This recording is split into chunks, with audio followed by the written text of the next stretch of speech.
My dog is with it. You want it?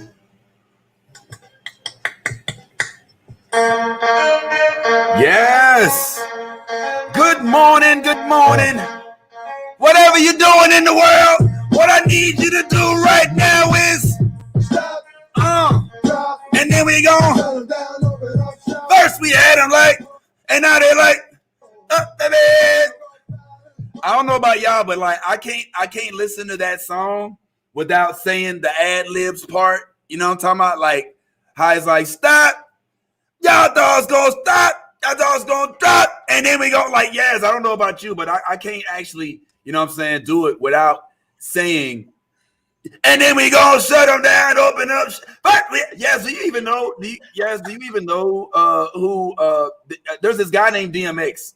Yes, from a long time ago.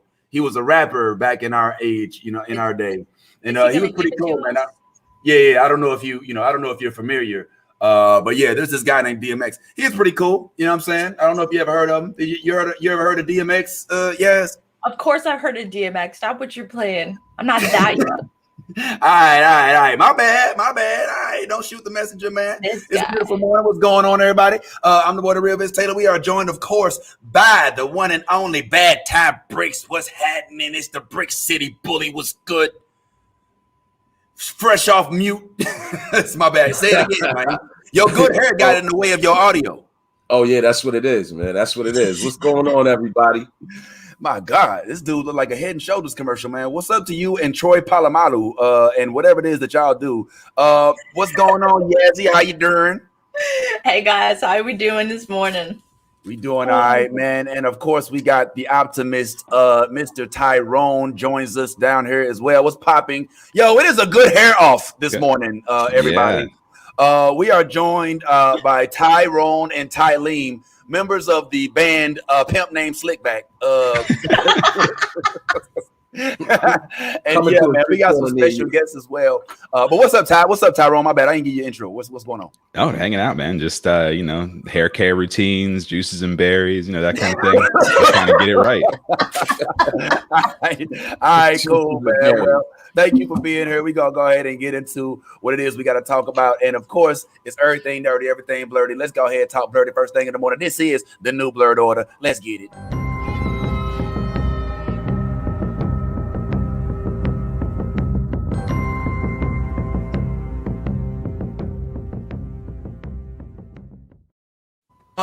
Well, first of all, before we even get started, we are obligated to pay homage to the late, great DMX, the first X-Man, not even ever attending this gifted school by Xavier.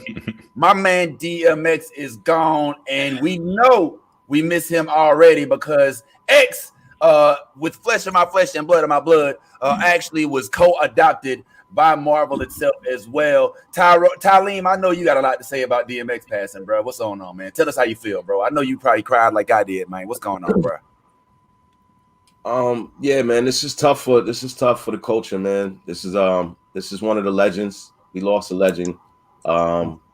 It's unfortunate.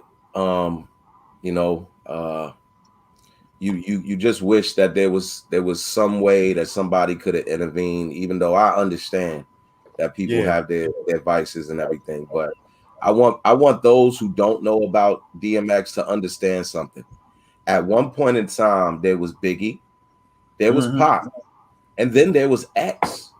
Not Jay-Z. Jay-Z was coming, but X came out of nowhere, like 50 when he came with Get Rich or Die Trying. X came out of nowhere without Get At Me, Dog. Yeah. Get at me, dog, and blew up, man, and had a run. I want to say, what do you think, Vince? About 4 years, I would say he had a run. It's probably about a 4-year run. I mean, that was a strong 4-year run. I mean, he was longer than that, right?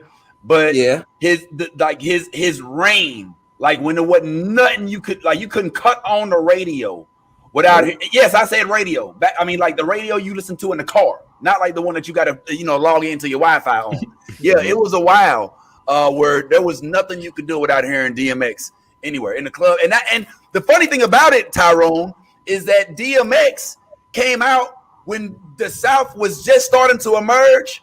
You know what I'm saying? As a hip hop like style, and he was able to transcend. Like you could hear DMX in a box Chevy down south. You know what I'm saying? With spokes on it, doing donuts, and you'll hear, y'all niggas want to be killers? Get at me, dog. You know what I'm saying? Like Tyrone, I don't know if you fuck with DMX like that, bro, but what's popping, man? You know about DMX? I mean, I know you probably, you know, amidst you listening to Tchaikovsky and Stockton, you know what I'm saying, and John Williams, is it any remembrance or anything you want to say about the man DMX? Yeah, my little dorky ass, you know, in high school and stuff, you know, I'm Mr. Goody, you know, hanging out, doing all the right stuff or whatever. But when DMX came out, like I was ready to just buy a motorcycle and get a leather jacket and put that R on it, and I was ready for a life of crime, man. Like I was like, let's do this.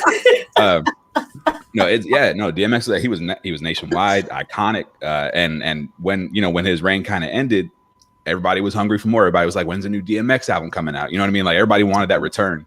I saw a video last week, and it was a video from February of this year, and DMX was like, if I drop dead right now, my last thought is I had a good life. I hope that's true for that man. I really do. And that gave me a little bit of solace in that moment. That's a good point. That's good. I mean, I ain't gonna lie. DMX, he had to grow on me a little bit, you know what I'm saying? Because I wasn't really into the lyrics. I was heavy lyrics. Like this was when I first started to bridge into Wu-Tang, Method Man, ODB, and I was like, man, DMX ain't really saying nothing. But then if you listen to his whole CD and he goes into Damien, and you know what I'm saying, and like he had some depth, he had some demons, he had some spirit, and the dude, and he was off that. I mean, yes, in your younger youth self, I know sometime when you were between Yo Gabba Gabba and Powerpuff Girl, you might have heard DMX playing on your mom's cassette tape deck in the background when she was riding you to get your Flintstone vitamins. Do you have anything to say about the homie DMX, who has unfortunately left us, the first X-Man? Well, first off, I just want to clarify, my mom does not listen to rap music. She listens to Spanish music and like R&B and stuff like that. Like, she does not listen to rap music. So let's clarify that right now, real quick. Okay. Second, yes, I loved DMX. I loved everything about DMX when I was a kid. Like he was just like, he was a thug. You know what I'm saying? Everything that you like would think of, he was like that. You know what I'm saying? He was just rugged. You know, he was just like all or nothing. And I love that about like his spirit and everything. And like, yeah, I miss, no lie. Like the other day, actually I heard his song the other day on the radio, before, like when he first, got sick and everything, and I was just like, damn, that brings back so many memories. Like I was so young. Like it just made me smile, you know what I'm saying? But DMX, he's definitely a legend, man. He's the GOAT, and it's a sad way to see him go out, but I'm like Tyrone said, if that was his last eulogy, like if he died today, he had a good life, then I'm happy that, at least he got to live his authentic self, and he was happy with, his legacy and what he laid down. So I'm just saying, the man had 14 fucking kids. Let's just be serious. Like, how many? 14. 17. Obviously he had some. I thought it was 17. Oh my God, 17? I thought he had 17 kids. We're gonna have to really fact check this. Oh my God, no wonder he stayed. That's the only part. Like for me, like that would be like the only part that I would love to have had a conversation with him, for the simple fact of, I understand that we all have our vices. I understand that we all have our desires. But when you got 17 kids, it's not just about you. You gotta kind of be around for them. Like, you know what I'm saying? If he does have 17 kids right now, it's 17 hearts like broken right now. You know what I'm saying? Like they don't have their father no more. You know what I'm saying? I saw a video earlier, I think maybe earlier today or yesterday, where he was on a ride with his little girl, on like a little slingshot ride. Yeah. And bro, as a father, bro, I shed a tear just because I understand as a father with his little girl and his sons too, but more so with your daughters. Right. Like, you know what I'm saying? I understood at that moment when he was grabbing her hand and he was like, yo, daddy's here. You know what I'm saying? Don't worry about nothing. Daddy's here. He ain't go. Yeah. I'm not gonna go nowhere. Daddy's here. And that little girl at that moment, that's the security that a father is able to give to their little girl, because she, even though she was crying, she kind of, you know, dumbed it down a little bit. Like, just because daddy's here. Now daddy's not here. You know what I'm saying? And that's the part that, you know, it hurts. I hurt for him. Yeah. I definitely can feel that, man. And it is sad. One of the sad parts about it as well is that it was unfortunately predictable, because he was going through so much turmoil with his inner demons. And one of the things that he revealed, Tyleem, like you was saying, like he was talking about his addictions, is that it got worse when he got richer, right? Because before you used to have to like hustle to get your slab. Now when it's accessible, because he got so much money and he can get a slab, he can get a rock anytime delivered to him. Fans probably handling it to him. It just went completely crazy. I mean, I want to go ahead and bring in Patrice. Oh, thank you for joining us again, Patrice. Patrice, for those of y'all don't know, has her own podcast on Thursday nights. We will be promoting that as well. Thank you. Welcome to the new Blerd Order again, Patrice. How you been? I'm tired. Y'all didn't tell me all the work that goes into this. I don't know how y'all do this all the time. Y'all do this on multiple nights, because Ty be out there, and then you and we working. Stop it. Stop it. How y'all be tired? You got the show at 5 in the morning. You talking about us? Yeah, man. She got to do it before the kids. She got to do that and then work with kids that are probably late to their Zoom class. They're always they're turning on and roll over. They don't even show up half time. Well, were you an X fan at all? Yeah, I like DMX a lot. It hurt my heart that everything happened the way it did. It just was so.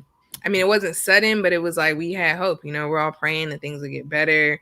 I was tuning into Ty and Ty's segment about everything that was happening with him and the way that the war on drugs works and stuff. And it was just like, man, y'all were spending some gems about the realities of that for people in the community, for people of color, and especially for people of his notoriety. So thank you for watching. Yeah, it was cool.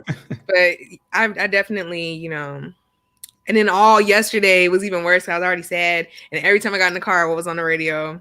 DMX song, which is great, but it was like, we haven't even gotten to really feel it yet. So definitely don't miss his presence for sure.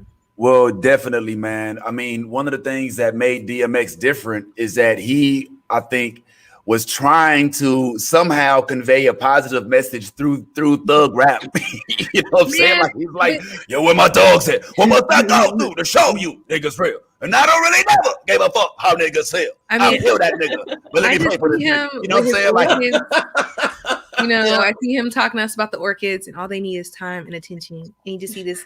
And it's just like, man, there's so many more parts to him than just like the hardcore rapper. And it's it's unfortunate. That's so true. And that's something that we need to also take into account, is the fact that everybody ain't only their presentation, right? Mm-hmm. Like, they have multiple levels, especially folks that are in the entertainment industry, which, speaking of the entertainment industry, I want to go ahead and introduce y'all to my homeboy who's going to join. You see what I did there, Tyrone? I was like, how is Vince going to segue from this? Nice segue. I want to introduce y'all to my homeboy. Now, this is like my dog right here, man. OG, but new to you, still out here doing this thing. Was really caught my eye from when I used to watch some of the classics, and he had some classic jokes. So I want y'all to meet my man Zooman, and this is what he do. And protect yourself when you're doing that too. Protect yourself. You can fuck around and die from that bullshit. It ain't no joke. You know what I'm saying? Many people over history have died, man. Hitler. You know what I'm saying? They said he had some shit, got caught some shit. They told me Shakespeare got burnt. That fucked me up, because I ain't never seen that play. Shakespeare getting burnt, it's all dramatic. You know what it is.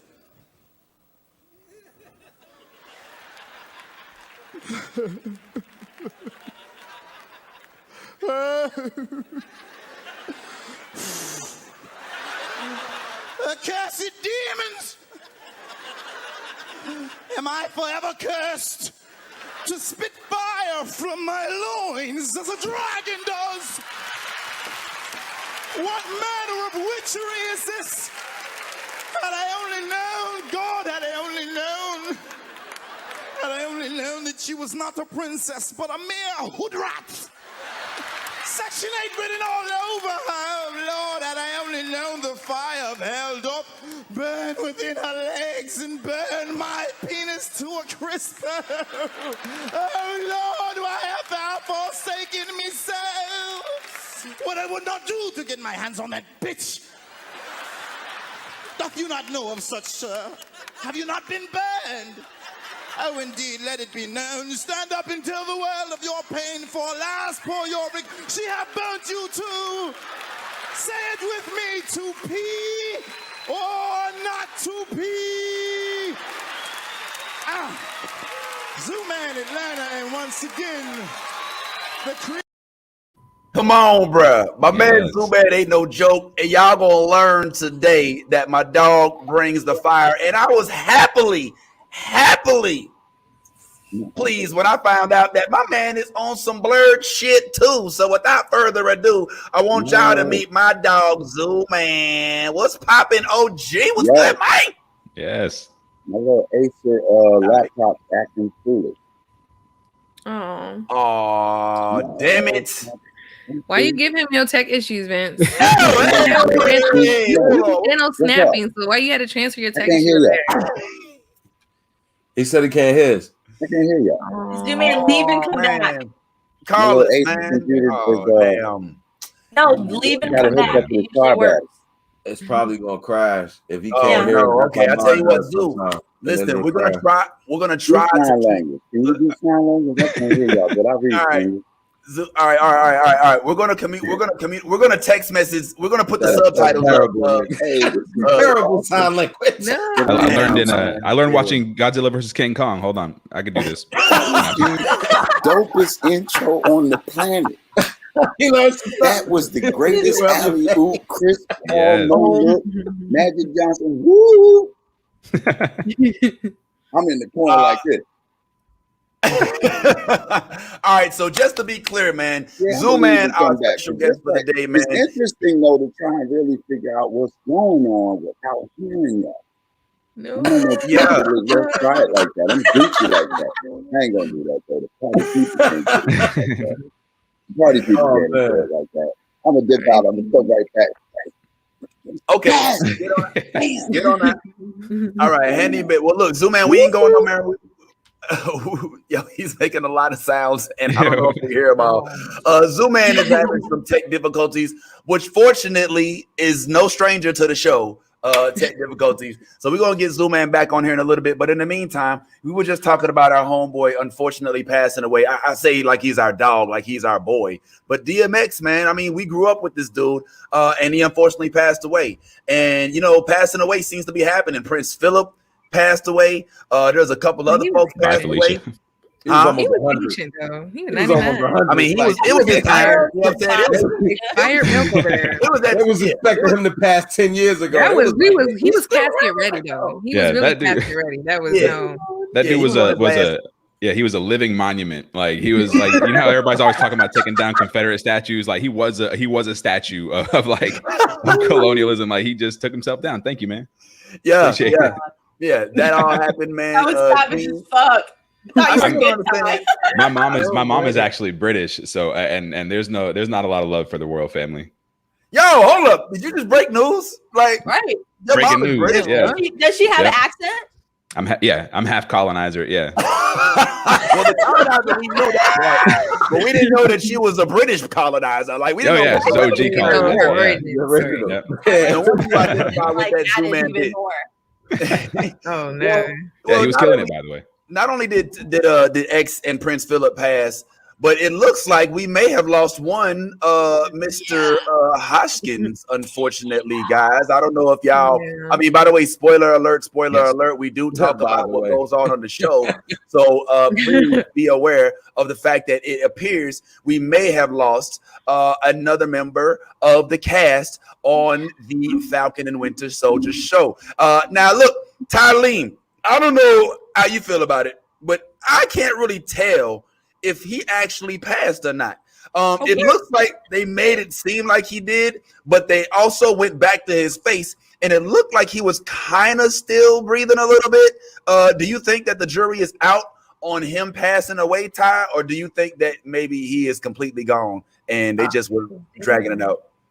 I think the jury's still out. I think it's way too early. I think it's way too early to kill off the dude. Like, I mean, but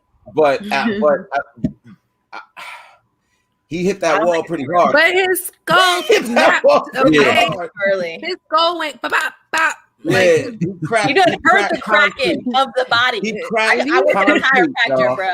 If You he heard alive, his neck break. he a I work at a vegetable. chiropractor. It was like, and then he was like, and then his skull bounced But you off. know Little yeah, reverb. like, thank you. Like, remember, he ain't got no super juice in him. He wanted it. He didn't get it. Did you say stripper juice? Hey, Super listen, juice. we saw Rhodey hit the damn hit guy, the pavement. Yes, Yes. We saw him hit I the thought his pavement back was where broke. most people out of the air, where most people would I be thought dead, his back was broke. and somehow, some way later, we find out Rhodey's not dead, and in fact, he's just gonna get a new suit. And that is a good point.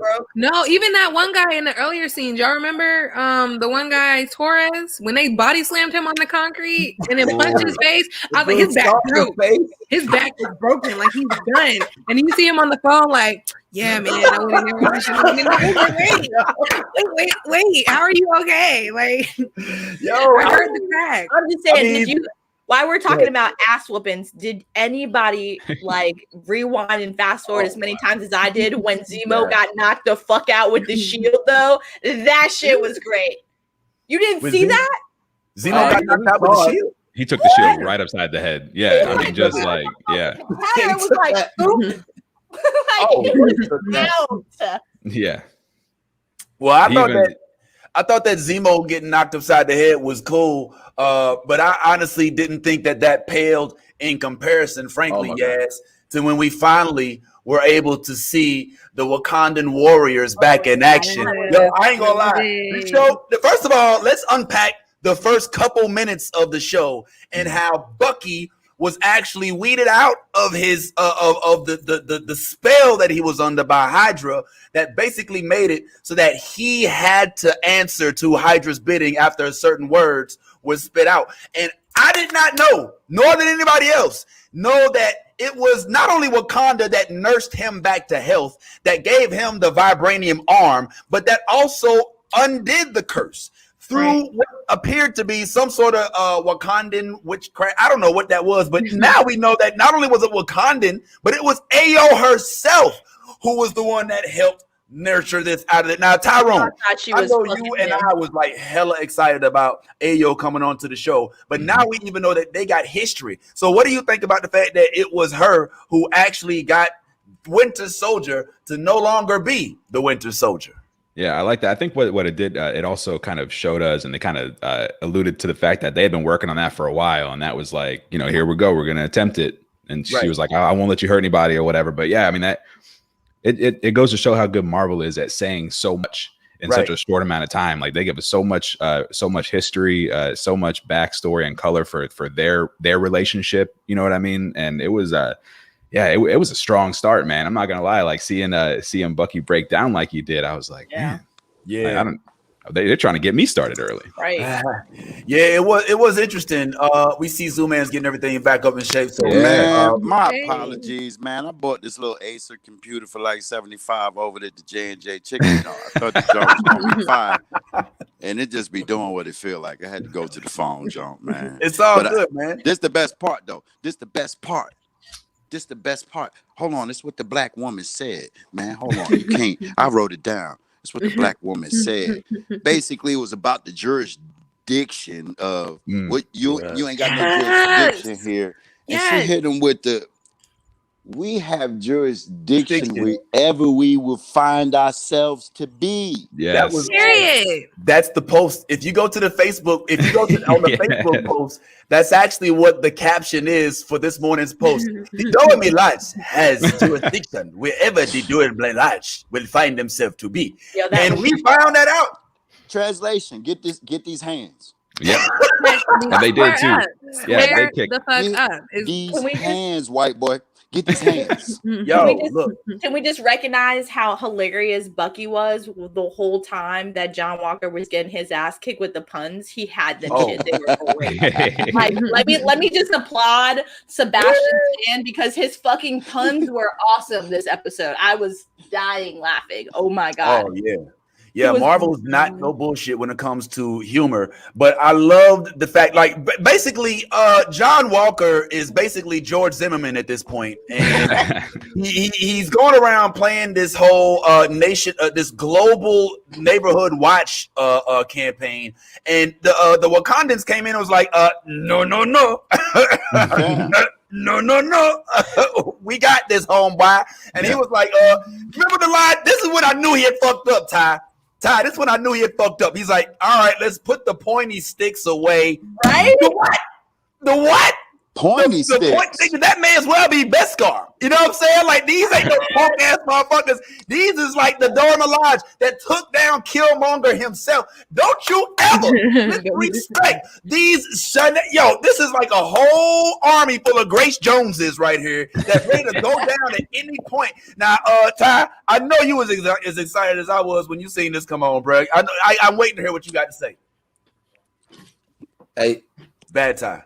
Hey, yo, look, I'm gonna say this, man. I got mad respect for what Marvel's doing because what I saw is there is a particular reverence that the Dora Milaje get from everybody. That's like real. if you heard what Sam said, he said, yo, you would rather tussle with Bucky than that's right there. And it's not just that. It's also, did you not notice the level of humbleness that Bucky had in front of Ayo? That's real. When he was explaining to her why he needed Zemo. He was like, listen, I really appreciate what you and Shuri did for me. And he got you talk about humble and to see that Marvel specifically wanted to show you the strength of these women by her throwing the spear and you seeing him struggling, he can't get it out the table, but she come over there and just yank it out the table and then flip his shield like and just demasculated them. He was like, they're not even super soldiers. My nigga, she black women. Broke that man. Zooman, nigga, she unplugged his arm.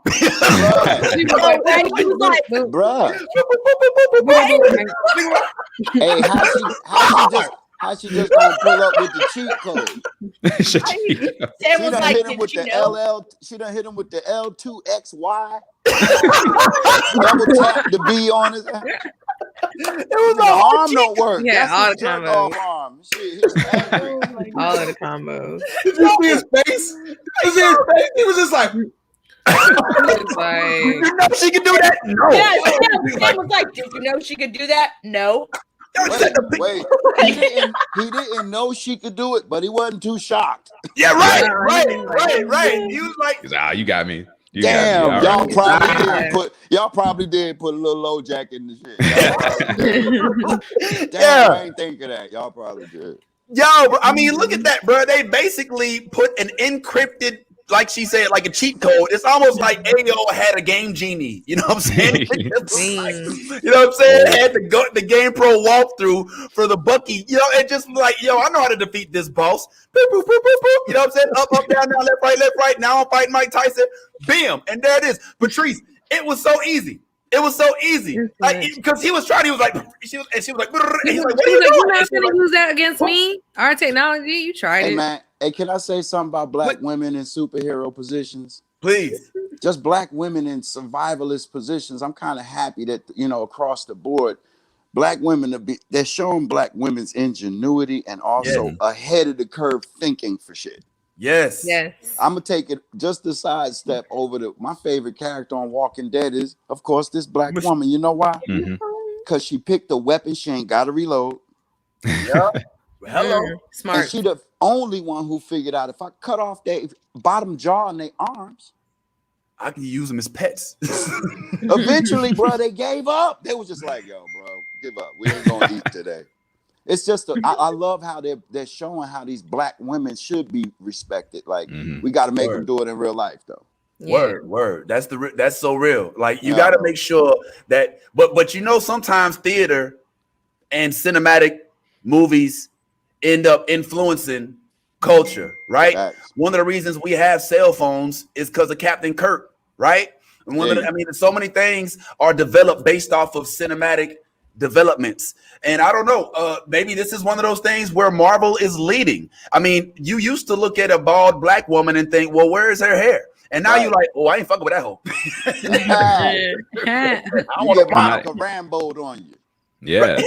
Right. Monica. Oh my God. Oh, don't even get me started on my boo. I want to say this. You looking at them like with the aggressive, but they beautiful. That's another thing. Like I was looking like, it's beautiful. Right. Like, straight up beautiful. Like, just like if you look at her when she finally stops, which is very, like, you got to catch it in between because she always snarling. Yep. So it's like, as soon as she stops snarling for just like a half a snarl, you see the sexiness behind all that snarl. She's like a Nubian goddess, just like hiding. Oh my gosh! Yeah, and just to touch on that, this is a new type of strength that's not often shown on screen for black women. A lot of black women's strength is like through pain and through tragedy and this kind of stuff. But these women are strong because they're just strong. Like they train. They earn the respect, they earn the title that they have, and they just walk around like we know nobody's kicking our ass. Like if we're gonna give you a chance to leave this room, but if not, you're just gonna get it. Can we get them? Can we get them over there to go against Wonder Woman and them right quick? Bust them down. Oh, you want to see the Wakandans? Yo, you know what? Me and Ty was talking about that at one point in time about how the Amazons, as they're portrayed on the screen, aren't anything like the real live Amazons. Come on. They whitewashed Amazonian history, But what we don't see the Wakandans against it. What's up, Zoo? They got 2 black women in there. The one that you see turn around by the box like, and another one maybe riding a horse, but they don't really let sisters in the Amazon. They done gentrified. Yeah. That's all Wonder Woman is, gentrifying the Amazon. How all y'all white women get there? I love it. Hey, but you want to know something else that I speak? Wait a minute. Israeli. Gal Gadot ain't even right. Yeah, she's Israeli. Yeah. She's not Spanish. She's Israeli. Yas just wanted to be Puerto Rican so that she could put her on her wall next to the big fork and spoon in the kitchen. That's all that is. You know what I'm saying? So no big deal. But yeah, man, Wonder Woman I don't think that the fact of the matter is, one thing that was the coolest thing I think that was said, one of the coolest things that was said in this episode was they don't even have super strength. Super soldiers. They don't even have super strength. Whoop your ass. To touch on that, Vince, can we just talk about how, like, through almost all of that episode, John Walker did he not seem like desperate and just like completely like whitewashed? Yeah. Until he found that super serum, and then like at the end, this motherfucker was like, "I'm Captain America," kicking fucking dudes through fucking buildings and shit. You know what I'm saying? Like that shit was crazy. I was like, what the hell? Like I don't know. I think we're gonna find out that our new Captain America, as we saw in the ending, he is not anything like Steve Rogers. He's a bad guy. That was from. I think he just got fired. He just got fired. This Captain America is Georgia Republicans. Yeah. And the black women of Georgia beat him down. Yes. Right? That part. And then he got mad and they started throwing all these voter laws now, beating everybody up after he got mopped. Zoo's making a good point though, because I remember in that first episode, I was like, this dude's basically a cop. Like this new Captain America, he's a cop. He had Zemo assume the position, he had handcuffs on the man and everything. And then what happened at the end of that episode? He was out there killing folks he shouldn't have been killing. Everybody caught it on camera. Now everybody's got to deal with it. You know what I mean? Like they're not doing this on accident. They are not doing this on accident. I've always said you cannot trust a cap with no lips. It's been made clear from the very beginning. So I just wanted to be known that I said it here first. And the fact of the matter is, I told you, I think he's Captain Zimmerman. I think that he'd be trolling. He would have been the one that he basically would have started the Black Lives Matter movement. Here he is out here with his shield, which he basically uses like a gun. And I guarantee you, when he's in court, he tries to blame it on the victim and say, well, he had drugs in his system and he beat up his girlfriend last year and everything other than the act that he actually committed which actually killed the motherfucker. Now, Patrice, I know you ain't happy about this whole Cap pretending to be Darren Chauvin, fuck boy ass motherfucker right here who just decide he gonna go ahead and kill whoever the fuck it is. What's your thoughts, Patrice? I was just like, he giving me real Homelander vibes right now. Yes. He allowed him to have the shield. Like, who thought this was a good idea? Right. I really just am ready for, I was ready for Black Captain America. So let's go ahead and just put him in jail and move right along. Just go ahead and get rid of this guy. Oh, you think that he's going to get acquitted by a jury of his peers? I don't think so. He still got the red, white, and the flu on right now. So I don't know. I don't know. I think he's going to do it. He's going to mess up like one more good time and they're going to be like, all right, just dead this. We're going to have to just pretend this never happened, sleep it under the rug, disappear him. He's going to be the next Isaiah. They're just going to like it never happened kind of shit. Yeah, we're going to fake his death. We're going to fake his death. Y'all, oh my God, we lost him. Right. We got in battle. It was epic. Max, pick up the mantle.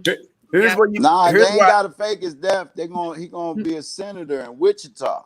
They ain't going to kill him. Nice little job. Tyrone, I think that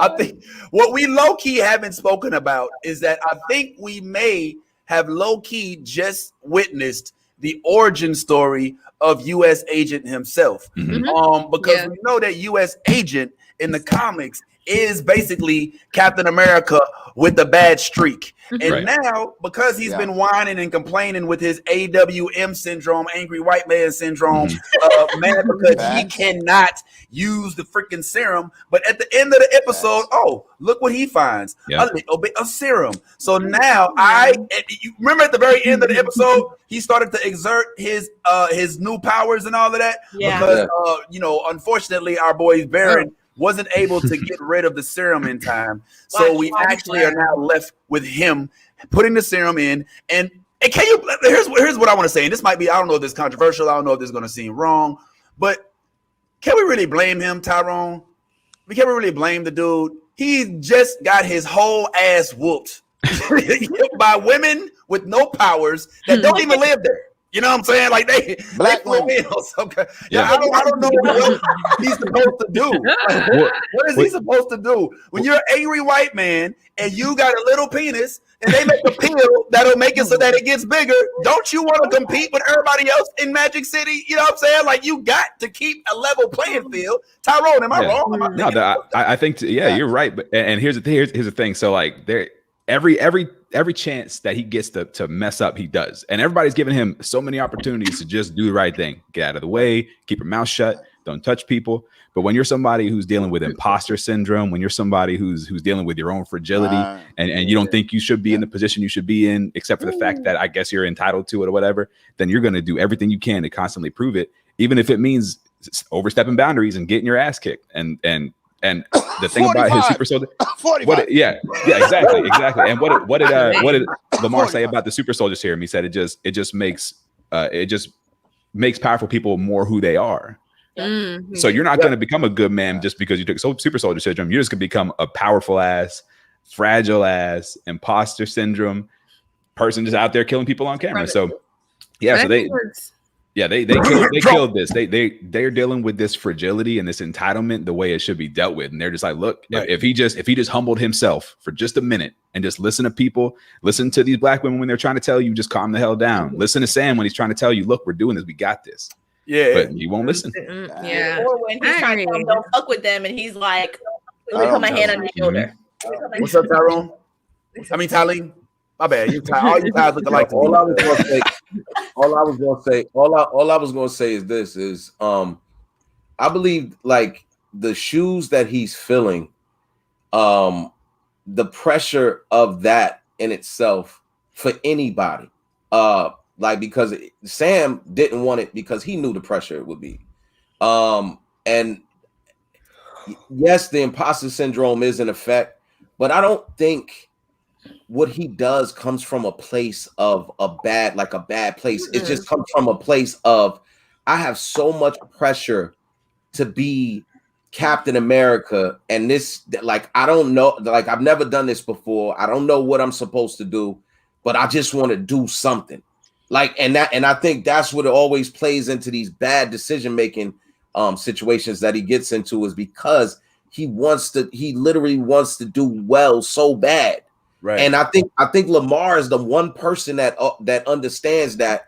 And that's why when he saw Lamar die, I'm gonna be honest, that was a real reaction of anybody whose homeboy they hold close to them like that, and you just saw the people murder him. Anybody in their right mind is gonna react off of just impulse that way. So I mean, yes, we want to hate him. Yes, we want to talk about how he feels entitled. But like, for some reason, I'm the only one that like really sees the fact that it's the pressure. It's the pressure. Like that pressure is not so much that he feels entitled. I think the dude really wants bad to do good. Yeah. Patrice. Yeah, for once, I'm gonna agree with Bad Ty and say that, he actually is making a valid point. When it comes to, the super serum, he even asked Lamar his thoughts on it. And when they talk about it, although we know that he has this hot streak, Lamar tries to impress upon him he's a good person. And they look at being a good person as the accolades and the fighting for the country and the patriotism. And they neglect the other things that make you a good man, which is having calmness, reason, wisdom. And I think it's one of those things where it really does have to do with how he views that role. For him, it was like, I can't be an effective Captain America if I don't have something to give me an edge, which is why I need the super serum, versus being like, I'm gonna be great regardless, Right. Those things he depended on. That's a great point, man. And I think both of y'all are right. And Zooman, I don't know if you agree. But the fact of the matter is, I think that what they're trying to really paint in totality, and I think you're doing a really good job, is microcosms, right?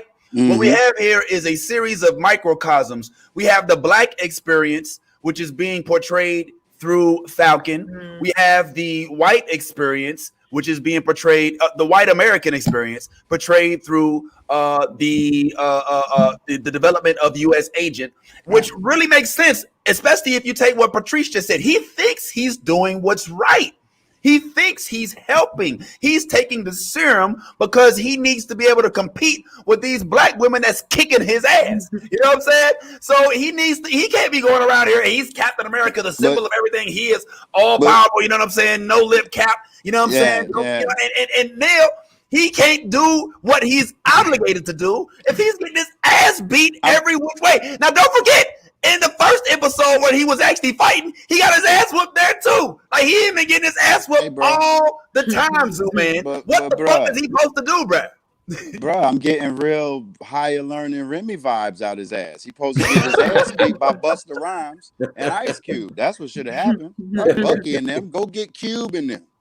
Bust his ass down. Let Busta Rhymes. That shit is what he need. He real Remy like. Ain't that how Remy became a shooter? It is. It actually is. Yeah. He couldn't find his place. Say you love her, beautiful Black. Man, I can't remember all that, man. Oh, I'm sorry, my beautiful Black print. And then, listen, man, can I tell you something? Don't nothing pierce the white man all through history in the heart more than a Black woman better than his ass. Woo-wee. Man, he already think they got us in position. We already locked down. We know how to hold them men off. We got them. But when the Black women show up and be like, they be like, you get off me, you nigger woman. They hate that shit. They never get over it. Because not only am I supposed to have dominion over your man, you're not even supposed to be this strong. Right. That part. You're supposed to have broken. I can break my woman in an instant. I look at her wrong, she runs. All right, I'm sorry. But you black women just won't cut. Billie Holiday movie. They was mad because she just wouldn't stop singing the song, man. I'm singing the song. What? Right. So when black women say no to you, I'm a black man. I know how it feels. So I can imagine how, Michael Rappaport felt with the shield. And I just want to say, after listening to what Ty and after listening to what Patrice said, I just want to say officially, fuck John Walker and new Captain America. Right. He ain't shit. Okay. That's what I'm Ty right now. He ain't shit. Yeah. We switch roles. It sound like Tyrone just switched teams, like he was team John Walker. I just want to put a period on it and just make sure that everybody knew what was up. Yeah, I don't want. Well, Johnny Walker Red. Yes. What I think is interesting is that we see an array of villains in Falcon and Winter Soldier, right? Like we don't have just like WandaVision where we're trying to figure out who's who, what's what. You know what I'm saying? It's not like Mandalorian where we like, okay, well, where, who is it? I don't know exactly who it is we're fighting. We have literally like 3 villains in the series that are easily identifiable. We just don't know how much their villainry really reaches. Like, for instance, we got Baron Zemo. Baron Zemo is the one who killed T'Chaka. You know what I'm saying? Like it's because of him that Black Panther is Chadwick Boseman, right? But now they're all buddy with old boy, like it's Lethal Weapon 3 with Danny Glover and freaking Mel Gibson with Joe Pesci. You know what I'm saying? Doing a little pow thing running around town. At the same time, we also have Cap, No Lip Cap, who is starting to develop his villain age. But we also have an interesting villain in this young lady, all right? I don't know if y'all peeped this or not, but they're really bigging up Carly as another villain, but a villain that you almost agree with, right? And this is what Marvel does. Marvel puts you in this awkward position to where you're rooting for the villain in many instances because they don't just make good and bad, because the world frankly ain't like that. It's complex. It's not all black and white. It's not all cut dry. It sometimes makes sense. And this young lady right here has a plight. Like you heard what he said. Yes. It was like, well, this girl is giving people housing and she's giving them medicine. That's something real hard to, that's going to generate some followers. I don't know if you see what they're doing, but how you feel? I know you were a big fan of Carly Morgenthau, the actor. What you think about what they're doing with her character? I love what they're doing with her character. They're making her they're making her rebel, but in a way that, like you said, it makes sense. It's you can't like Sam said, he can't really argue with the fact that what she's doing is right or wrong. You know what I mean? Because it's not wrong, but it does have a lot of wrong things about it. You know what I'm saying? So I love where they're going with her. She's got a backbone to her and she's got morals, but at the same time she's okay with bending the rules a little bit to make sure that her point stands out. And I mean, I personally, I love the actress from Mandalorian. I'm sorry, from the Solo movies. But she really, like, here you really got to see more of her depth and her acting and stuff like that. And like, her creepy ass smile just gets me. I don't know what it is. I can't stop being intrigued by her. Like, their creepy ass smile is getting me. Part, man. That's real. Yes, good points, man. Good points. And she does give me low-key Black Pippi Longstocking vibes, but it's okay. I'll fuck with her. What's up, Ty? Hey, yo, so I'm gonna say this. So to kind of like go back a little bit, Baron Zemo throughout the show has been giving us gems as far as like how he perceives the super soldier serum to affect people and their desires and everything, how they manifest, how that manifests through the serum. He made some really good points prior to them even going to see Carly. And he told, I think he was having a conversation with Sam, and he was saying like the super soldiers can't exist. Right. And he was like, what do you mean? And he's like, well, the serum causes you to want to like just, I guess, overachieve. Yeah. You know, and in your desire to overachieve, whatever your real deep down desire is manifests, and it's projected in a way that the world's not prepared for. And that's what he was saying as far as Carly and like now US agent as well, because we see, you know, kind of we saw it's like a drug. Yeah. It is a drug. You know, so the addiction then becomes how do I accomplish my goal, and whatever that goal may be. Carly's goal is to, you know, bring things back to how they were after the blip. So that's what she wants. She wants a world where everybody is cool with everybody, and ain't nothing wrong with that. Right.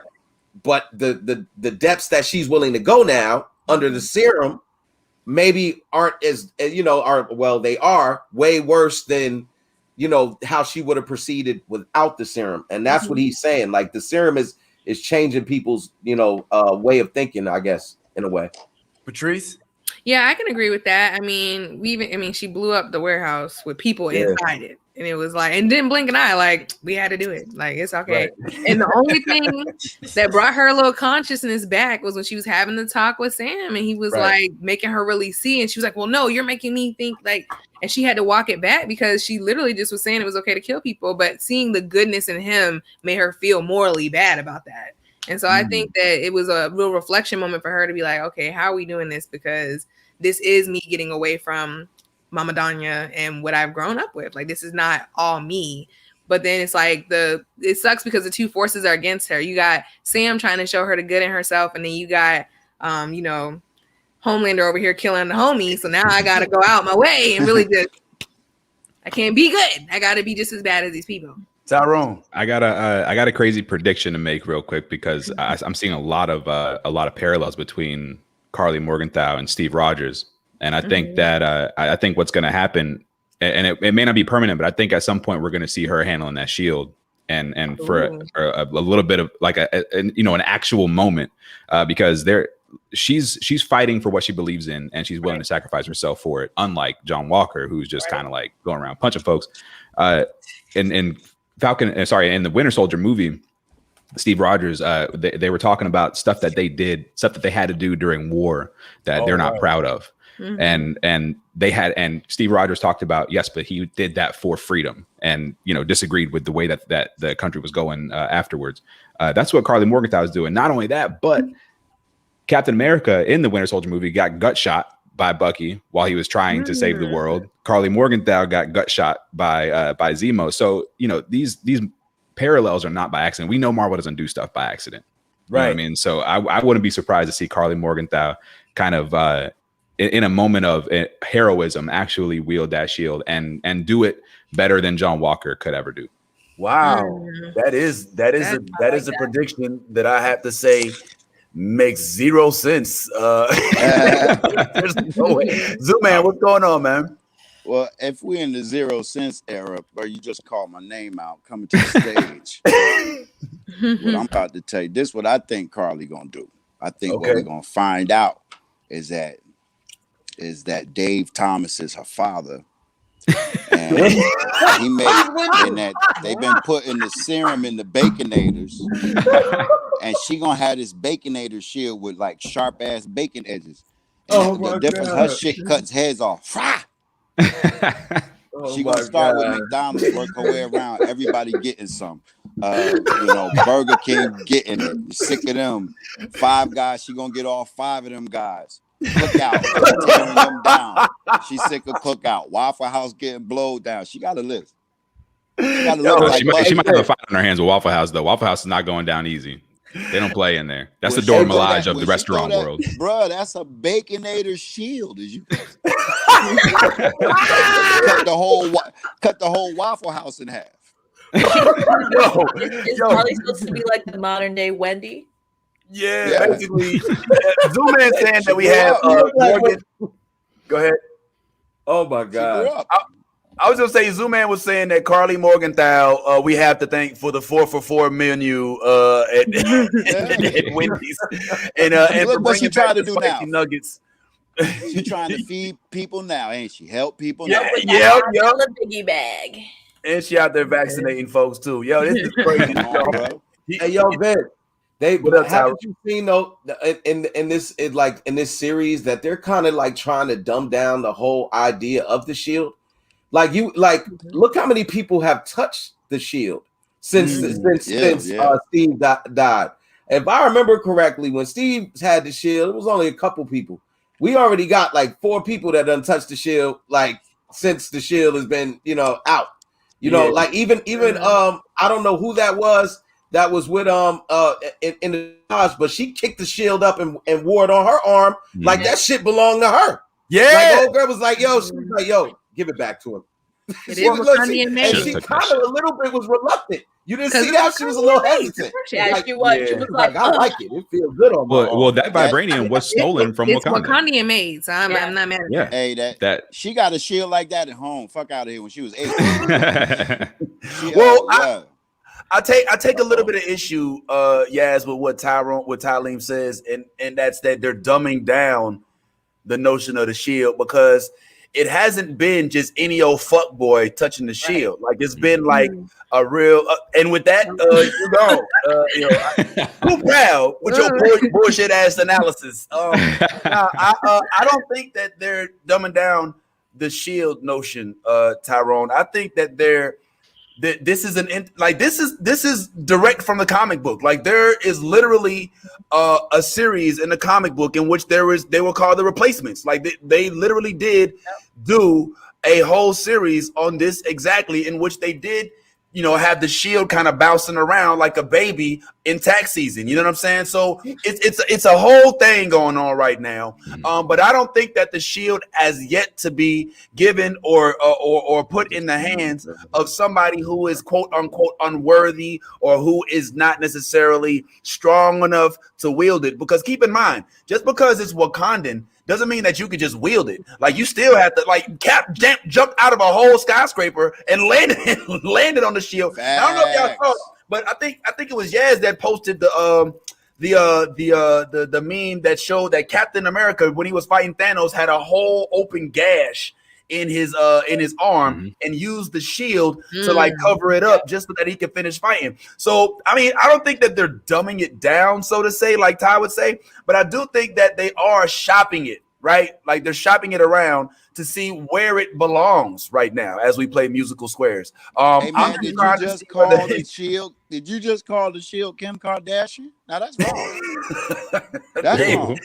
Put some respect on its name, yeah. Well, I mean, Thor's got Millionaire and Cap's got Kim Kardashian. You know what I'm saying? So it is what it is. But I don't think, Ty, I disagree with you in that they're dumbing it down. And Tyrone, I get the sense you may agree with me, or I don't know.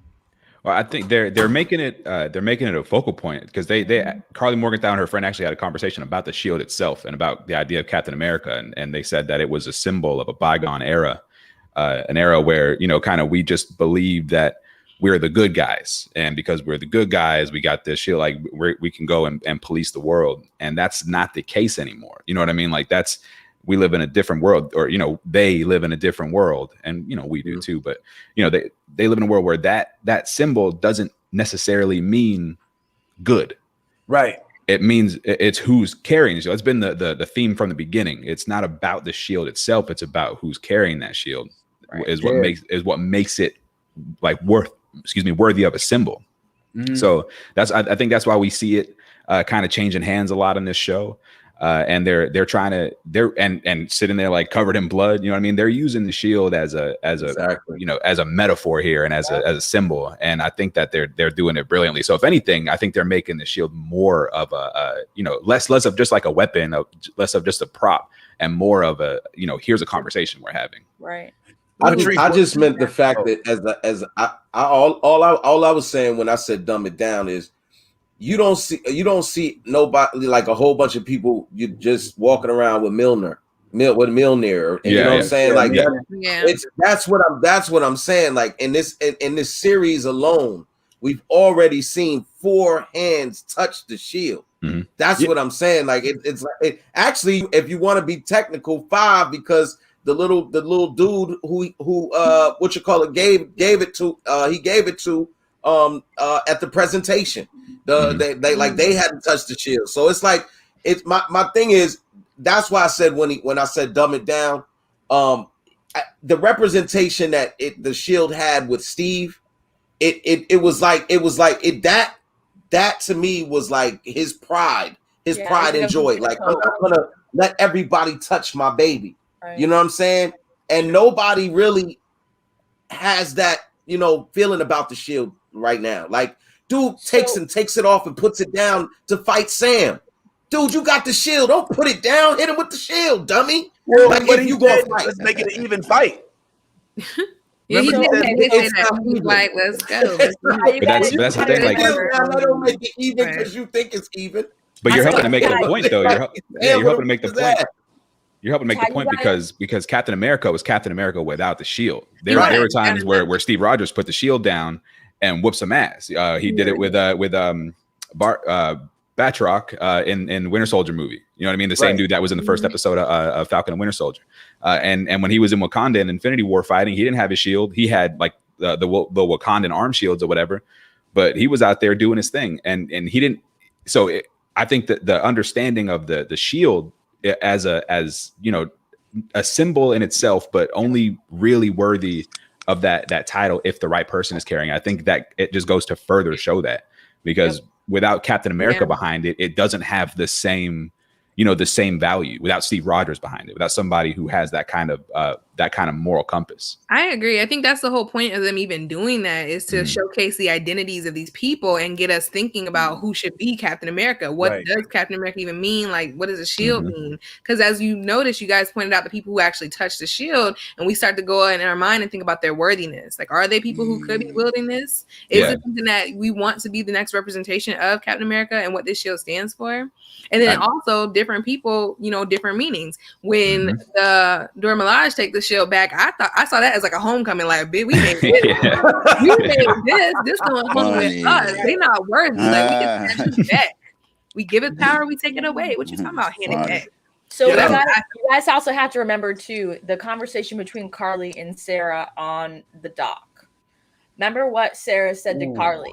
Okay, she said that America don't care about me, so why should I care about America? And that's a very important statement for that shield, and that's why the shield has been passed around so much, because like you said, Ty, like Captain America was a symbol. He was a beacon of doing the right thing, of hope, of not just being a soldier. Remember what the old man said, you're a good man. I'm not giving you this because you're a soldier. I didn't give you this because you're a good soldier. I give this because you're a good man. You know what I'm saying? So all of those things you have to remember, like those are the qualities that we remember specifically about Captain America, that he was all about justice, no matter like, if it was wrong, like in Civil War, he was still always about justice for everybody. You know what I'm saying? Right. So it's just like seeing this picture here with John Walker, and there's blood on the shield. Like Patrice said, that's very Homelander-y vibes. Like he's not worthy of that shield because he used it to kill people. He's not, you know what I'm saying? Like he's not using it for justice and to be a beacon of hope for people. You know what I'm saying? It's like the American flag. You know what I'm saying? Like he's using it in a way that, like, I don't know, like you said, like the serum, it changes people. It brings out the good in them, or it brings out, whoever they are. It enhances whoever they are. So John Walker already was, as we saw, a very desperate man, a very fragile. He to me, yes, fragile. He felt to me like, like when you have like daddy issues and you're trying to like win. That's what he felt like to me. Like, but in the and I was like, I even looked at Austin. I was like, what the fuck is up with this guy? Like, you know what I'm saying? I was like, he was all, Captain America, stand out of my fucking way. And then over here, he's looking like a little bitch. I was like, he got like he didn't shave in a week. What the fuck's going on? Like, you're trying to America, bro. Like, get your shit together. Like, we're gonna have to add a little bitch of the week segment for you. So this is like every week somebody's a little bitch, and I love it. To me, I was just like, he doesn't depict everything that Steve Rogers were. You know what I'm saying? Like everything that Captain America, the Steve Rogers way was, like he's the exact opposite. So it's just like, I don't know. I just feel like John Walker is just like, he's not worthy of that whatsoever. Does the government own the shield? Yes. Oh yeah, they do. Actually. He's government. It is government property. So I'm saying from the top of the key, from first Captain America forward, the government always owned that shield? No, hell no. After the Sokovia Accord. It was Accord. Stark's property, and he gave it to Captain America. If you guys remember, the dad Stark. Howard Stark, yeah. Howard Stark, he gave it to Captain America back in the in the early 50s, or like 1950s or whatever time it was when World War II went out. He gave it to him so that he could have that symbol for America and he could be protected. So when does the government come in and go, that's our shit right there? After Civil War. Yeah, when Civil War came and the Soviet Accords happened and all these rules and laws happened because, you know, the Avengers were going apparently off the rails or whatever. Yeah. That's when the government took it over. That's so why that answers everything. What we watching is a corporate shield. Woo! Yeah. Yo, well, that makes so much sense. And again, I go back to this notion of Marvel using, even though it doesn't make sense because I'm sure that they filmed this before January 6th, but they're almost using this as a microcosm. You got folks that basically say Blue Lives Matter and Make America Great, but then they beat the police with American flags. You know what I'm saying? Then you have like this dude right here who's basically Captain America, but we see him with a bloody shield, which, let's be real, I'm sure Cap got some sort of blood on the shield at one point in time, but the difference is this was an innocent man. Well, we don't know if he was innocent per se, but he was a man begging for mercy. It wasn't me. It wasn't me. You know what I'm saying? And he's like, oh, well, hey, it's going to be you today. You know what I'm saying? And I bet you get away with it. And he don't get no kind of time. And he gets let off the same way Eric Garner's killers got let off, the same way Freddie Gray, the same way Oscar Grant, Alton Sterling, Trayvon, Mike Brown. We could go down the line. And so this is, I think, a microcosm. But I just want to go back to something real quick. Zooman, now Tyleem, Bad Ty, as we call him, seems to think or is launching this notion that the shield is, for lack of a better word, being overused, or is just kind of being tossed around, you know what I'm saying? Like, you know, like the redheaded stepchild of Dave Thomas. But I think that what I find is that he may be confusing the shield with Millionaire from which is Thor's hammer, which you have to be worthy in order to even lift it. The shield and the hammer, not the same. And so I do think that the shield has symbolism, but not a prerequisite when it comes to being able to wield it. You know what I'm saying, Zooman? Right. Now, can you paint it some other colors? You know what I mean? Can we upgrade the jump? Freak that shit out a little bit. Right now, it's kind of boring in the motherfucker. I like to throw some strobes on that bitch. You know what I mean? When it hit me to make contact, the shit light up like, you know what I mean? Call it shit. And they glow in the dark. It's not your sneakers, bro, when you're a little kid and you're stomping around. Damn, okay? fuck yeah, that's a colorful fight. He's trying to make an LA Gear shield. Come on, man. Babies is loving it. Look at the colors, baby. He's fucking them up. Yo, Tyrone, he's trying to make the Captain America shield into some Heelys that some kids can skate around campus with. I mean, or take an LED strip and put it under there, and like you would on a 96 Honda Civic. Passing this shit around like some Heelys, ain't they? Who gonna throw the shield next, nigga? Who gonna grab it next, nigga? Peter Parker gonna have it? Hey, I got a shield. Yo, Spider-Man did grab it. Hey, yo, he sure did. Tyrone, if we give Zooman the shield, he gonna make it candy painted, and he gonna put some rings on it. He's gonna have a system in the back. I promise I want that star spinning. Hey, you gonna hear this shit. You gonna hear this shit coming at you when I throw it. It's gonna be bam, bam, bam, bam, bam, bam, bam,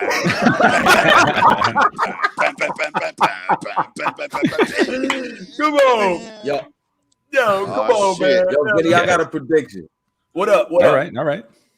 So I got a prediction. I since you keep showing this clip right here, right? Yeah. Clearly, Sam's gonna have the shield. I feel like next episode they're gonna have the shield. They're gonna take the shield from US Agent. You probably right though. US Agent probably is gonna get off. He not gonna do no jail time, but he not gonna have the shield no more. That's the end of him having the shield. Period. Like we will not see him wield the shield no more in the series. And yeah, I think this next episode is when the transition is going to either be, like you said in the beginning of the series, either it's going to be Bucky or Sam. I have no idea which one is going to actually wind up with the shield next, but one of those two are going to have the shield. I don't know.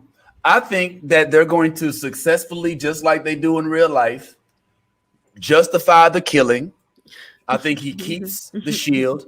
And I think that the rest of the series, not the whole entire series, but the next few episodes encompasses Falcon and Winter Soldier taking on the new US agent because he doesn't want to let go of the shield, because he knows not only does he now have the power of the serum, but he has the shield and the government backing him. So I don't think that they're going to take the shield away from him, bro. I think that they're going to appropriately label the dude that he killed as one of those that was responsible for killing all of the people in the building. They're going to call him a terrorist and then justify him. Yes, Patrice, please explain. They're going to assassinate his character, talk about his childhood and his derangedness. They're going to make him like a full-grown terrorist, like he done hurt people, and then justify it. It was a means to an end. He was superhuman. Yep. And not only that, look at the proof, bro. He came right off of a death. I mean, if Lamar Hoskins is actually dead, Tyleem, then they're gonna say he killed one of the United States military. You know what I'm saying? So this whole notion that he's gonna have to give it up because we don't like the way that we are as the crowd in the situational irony that we're watching is actually see how it's playing out. That's not necessarily because Patrice is appropriately labeled old boy Homelander. And remember in The Boys, Homelander was a hero to everybody but us that were viewers, because we saw behind the scenes that he was a whole asshole. So the same way we saw Homelander from behind the scenes, behind the curtain, is the same way that we see the U.S. agent right now. But in the same token, the United States still sees the red, white, and the blue, the stars and stripes. So I don't think he's going to. I think that the conflict, Tyleem, in this series is going to be letting the world see the new Captain America that we see. Right? You know what I'm saying? Am I making any sense? Because that's the conflict. Is he a villain, or is he just fighting for our goddamn American rights? Well, Vinny, you use Homelander as an example, but the part that you left out was the reason that Homelander didn't get reprimanded is because the tape was never put out. Right. And the tape was never put out. What you're failing to realize is there was over 100 people standing outside with cameras, and everybody recorded it. That's true. And so if you think for 1 minute, Captain America, or excuse me, the person we hired to be Captain America is going to kill a man, whether he was a terrorist or not, in front of 100 people with cameras, and he's still going to work as Captain America, then son, you are sadly mistaken. And we're going to see real soon who's right out of that, me or you. Are we all in agreement on this? Do we all take a bet? What you guys think? Maybe we should. I bet you one of Yaz's shirts, Tyleem, that the cap. Well, Tyler. You Tyrone, you everybody but I feel like Vince has some parent, like, you know, when your parents call you everybody but your name. Oh yeah, what's your name? But your name. They're like, finally, they're like, you know who you are. You know you. Yeah, right. You just get over here. Patrice. You know who I'm talking to. Get over here. Whatever. Yo, Zooman, what's up, bro? I think what's gonna happen. I think somebody from in the Middle East gonna get hold of the serum. It's gonna be a Captain Pakistan. He gonna come out and start fucking shit up. Hard, right? I mean, I'm just thinking, who else could get it? You know, who else could get it in the wrong hands, right? Somebody else take this shit. And nigga, he was doing Coles and hookahs yesterday. Now he's busting your shit open right here on top of the Eiffel Tower. I told you, I'm Captain Pakistan. I don't want no trouble. We're talking about ridiculous scenarios here. How about what if they take John Walker after he, you know, on his little rampage and shit, and they start doing some tests and shit on him like they did to Isaiah? Oh, to get the super serum out of his blood. I was thinking about that. He technically is the last super soldier. Is he? I mean, technically, we saw all the vials. I mean, Zemo smashed them shits. He had like a fucking, you know, little damn. I don't even know what the hell he was. He was smashing and smiling, and he looked like the dude from the Joker. You know, like Joaquin Walker. Like, he was getting it. Joaquin Walker. Joaquin Phoenix, my bad. But yeah, he was look at his face here. He's like, is this what I think it is? Yeah, smash that shit. Then he was like, get it. Look at him. Look at him. And then he got knocked the fuck out. It was great. But that's the part you're talking about. Technically, I knew too. And as soon as Walker came in, I was like, watch him find one fucking vial. Bam, he found the last fucking vial. So guys gotta think about it. If he and the power broker's pissed now too, because he knows that Carly, either she better give up his shit or she's gonna die. She's got no choice right now. So I honestly feel like either the power broker is gonna either somehow kidnap John Walker, or the government is gonna kidnap him so that they can get the fucking super serum, because he's the last one.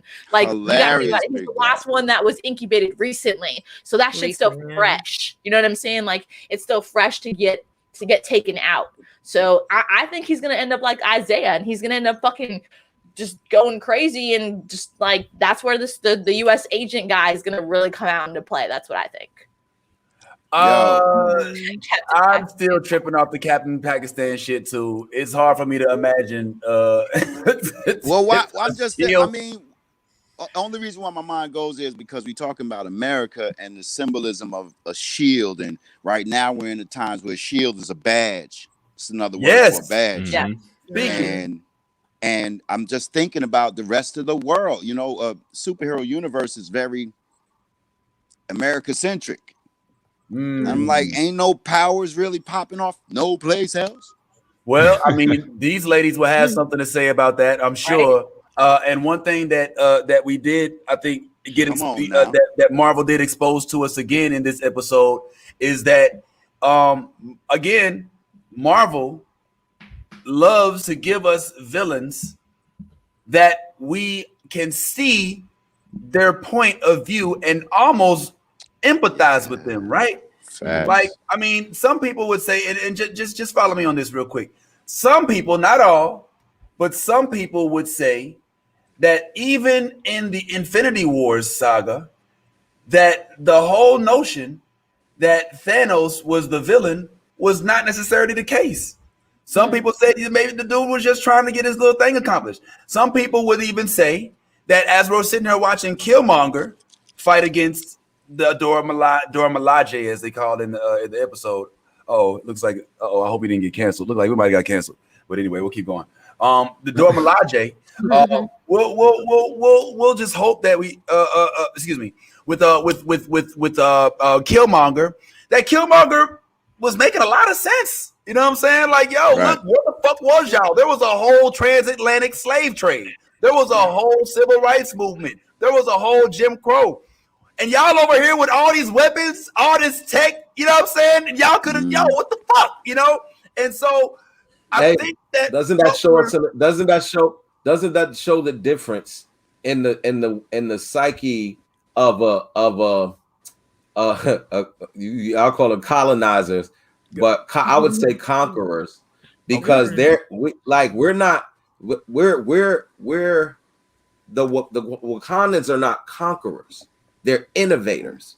Right. And that right there shows the difference in a way of thinking, all the way down to like the core representation of how the women are powerful, they're intelligent, they're ingenuitive, so like the way that the Wakandans are revered and projected in the Marvel universe, right? It is a breath of fresh air from Kevin Feige.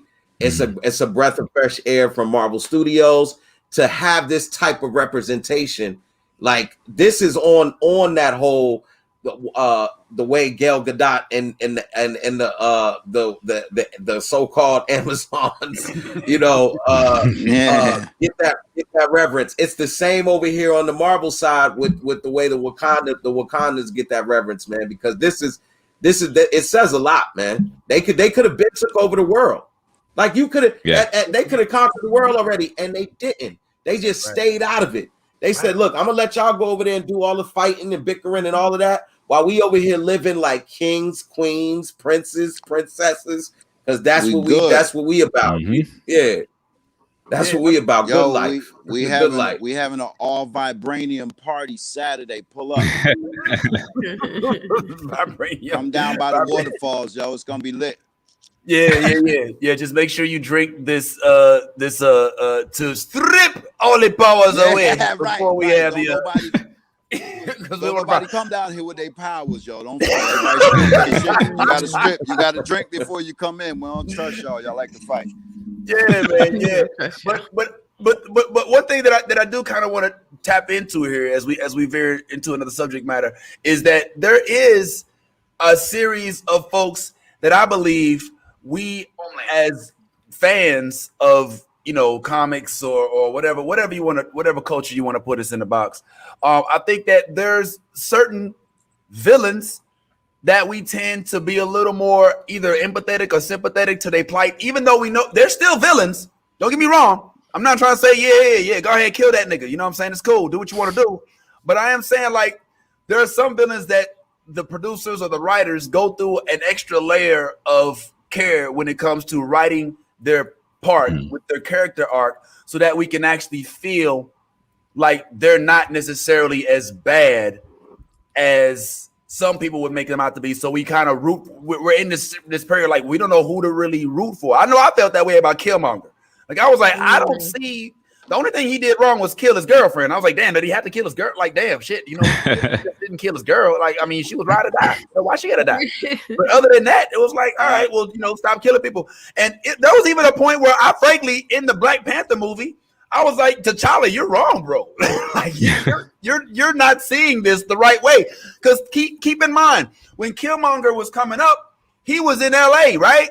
Like, he grew up during an era where he was seeing the LA riot, the LA riots of when Rodney King was beat. Mm-hmm. Yep. This dude witnessed all of that, and then he learns that he is royalty, and that there's a whole freaking country that's hidden by an invisible freaking barrier that has all the tech to free all the black people in the whole world. So, like, how do you not empathize with that as a black person, which is what made Black Panther so much of a better movie than a good chunk of the remainder of the Marvel movies? Now, Tyrone, I know you're the optimist. I know you're the guy that normally brings us up to speed, but I mean, just tell me I'm wrong here. Like, don't we kind of have a little bit of sympathy for folks like Killmonger, and who are other villains that we may actually see their point of view and be like, you know what, man? I mean, he's the villain, and yeah, he's gonna go to jail or die. But I kind of see what he's saying, though. Yeah, no, I think you hit on the head with Thanos. His idea and his ideals weren't off necessarily. Like he wanted harmony and balance, and he wanted everybody to have something. Now, like getting rid of half the universe, like okay, maybe your strategy's a little bit off. You know what I mean? So that's I don't know if I could get on board with that. Killmonger's absolute same. Just like you said, you know, he learned all this stuff. Not only that, but he ended up being in the CIA, so he got to see the darkest parts of America and the darkest parts of colonialism and how that works. So you know, he's looking at Wakanda like, damn, y'all keeping all the good stuff for yourself, right? And even in that movie, T'Challa said, "You're wrong." Like when he went to his the ancestral plane, he was like, "You were wrong." Yeah, he did. You know, we should have been helping out the entire time. So you know, without a doubt, I'm with you. I feel like the only villain who was just doing it for the hell of it was Loki. He was just like, I'm just hanging out. I just want to fuck some shit up. And Loki had a like little rough like history, you know, finding out. Well, I mean, like, yeah, he was mad about about not knowing about being adopted or whatever. But I mean, you know, that's old shit. He's like, you just gotta live with that, Loki. You're hanging out in Asgard now. Go ahead and appreciate what you got. But was he adopted? Because him and Hela look like they definitely related. Thor is the only adopted one. That's like that meme said. Right. Yeah. What were you saying, Zooman? Hey man, I'm kind of in a different space with Killmonger. I'm kind of mad. Who is Mama? We didn't really know who his mom was. But I'm pretty sure he just got a daddy. That's it. Yeah. So here's what happens. They sent him out into the world. He up in Oakland, right? Yep. He done met one of these little white girl students over there. He don't want nobody to know. He can't go back and tell them, I got this little shorty cross town. She 5. He can't bring that up. So because they don't mention the mama. How is there a whole little boy with no mama or no mention of no mama? He don't mention his mama. He just mad at them. That's a good point. I'd be mad at my father because where my mama, nigga? And then you just turn up listen while I go play basketball. Wow. Real quick, that's a great point, Zooman. I know Patrice is here for a limited time. Oh, I know Patrice is here for a limited time. As usual, you know what I'm saying? Because she's too good to hang out for the whole show. I stayed the whole time the last time. That is true. The last time. All right, I get 1. 3 out of 4 times. We're cool. But I just wanted to give you a safe out if you did have to go. Just let me know if it is time for you to exit stage right or not. But I am curious about your opinion. Who the fuck is Killmonger Mama?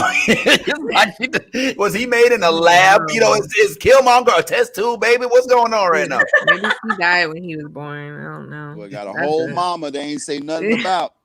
That's some Disney Channel shit right there, though. No lie. Got no mom. His dad died. Like, you know what I'm saying? He's a fucking orphan. That's some Disney Channel shit. Like, what the fuck is up with Disney's writers and, like, you know, like being so fucking hurtful when it comes to family? Like, we ain't got no family orientated shit. You know what I'm saying? Like, all our parents gotta die.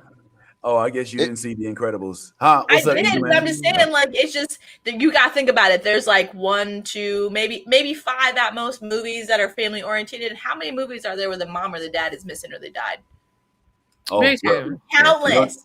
Fucking countless. Like, it goes way back, okay? Way back. Sleeping Beauty, for instance. Like, her mom died. That was like one of the damn classics. Like, what is wrong with y'all? It's the same thing. Taking children, you ain't got one parent, so you're gonna be fucked up. Go ahead, Zoom in. For Killmonger, you know what I'm saying? We talking about a person who got a real deep debt and a passion to go get some popping, and you have no mention of the mom and how that affects how he moves. That's a good point. Well, I mean, if we're speaking technically, first of all, dad have a girlfriend. Was there any women around? Because he had a girlfriend, kind of fighting women, like he don't know. He had a girlfriend. He had a girlfriend in the movie. He had a girlfriend in the movie. He killed her. He killed her. She existed. He was ready for the Wakanda women. He wasn't with the American women no more. He was like, I'm on some other shit. Bye. I think. Well, like Greg over here dropping dimes. He was mad at that. He was mad at Wakanda had better women. That's what he was mad at. You left. You think he had Wakanda resentment? He saw them Amber Rose women. He was like, damn. I'm over here listening to Too Short and getting spit at and shot at. I couldn't over here kicking it with the Doras. That's real. Well, first of all, I don't think Yas. Yes, I don't think you read the superhero handbook. You can't be a superhero if your parents are alive. So all parents must be unfortunately demised if you want to be a superhero. It's the Ben Parker rule. You just said the Incredibles, all them kids are super. Let's go back. You just contradicted yourself, bro. Oh snap. She got you. You gotta remove yourself from the screen now, Vince. That's the rule. All right, now it's the Yaz show. It's the Yaz hour now. Welcome to the Yaz hour. Thank you for having us. Yeah, hilarious. Look at you, Yaz. You about incredible. They about to kill their parents. This we said that, man. This is gonna be the death of mom and pop. As long as listen, yeah, not the baby that kills the parents, I'll be okay. That's all I'm saying. Like, don't let Frozone, they God daddy. So he coming in. They gonna go live with Frozone.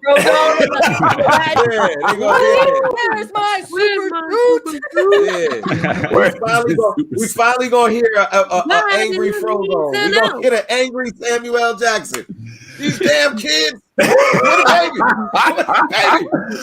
are all these motherfucking kids on this motherfucking brain? Okay, so hold on. My mom had a good point too in the comments. She said Supermom had a mom and dad. Just because they weren't his biological, he still mom and dad. That don't count. He was Martin, you are wrong. They died. Like, that's literally why he exists. His whole planet died. Them away from his planet. Listen, he was still raised by mom and dad in the farmhouse. That parents don't count. Those adopted. That don't count.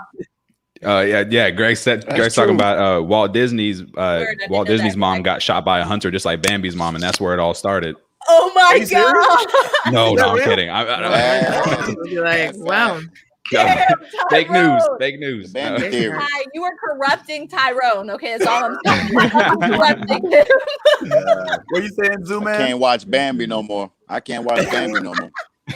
Oh man, you know, go to a whole nother strip club now. Oh wow. Well, yo, man, I do think that that Killmonger is amongst some of the villains that we root for.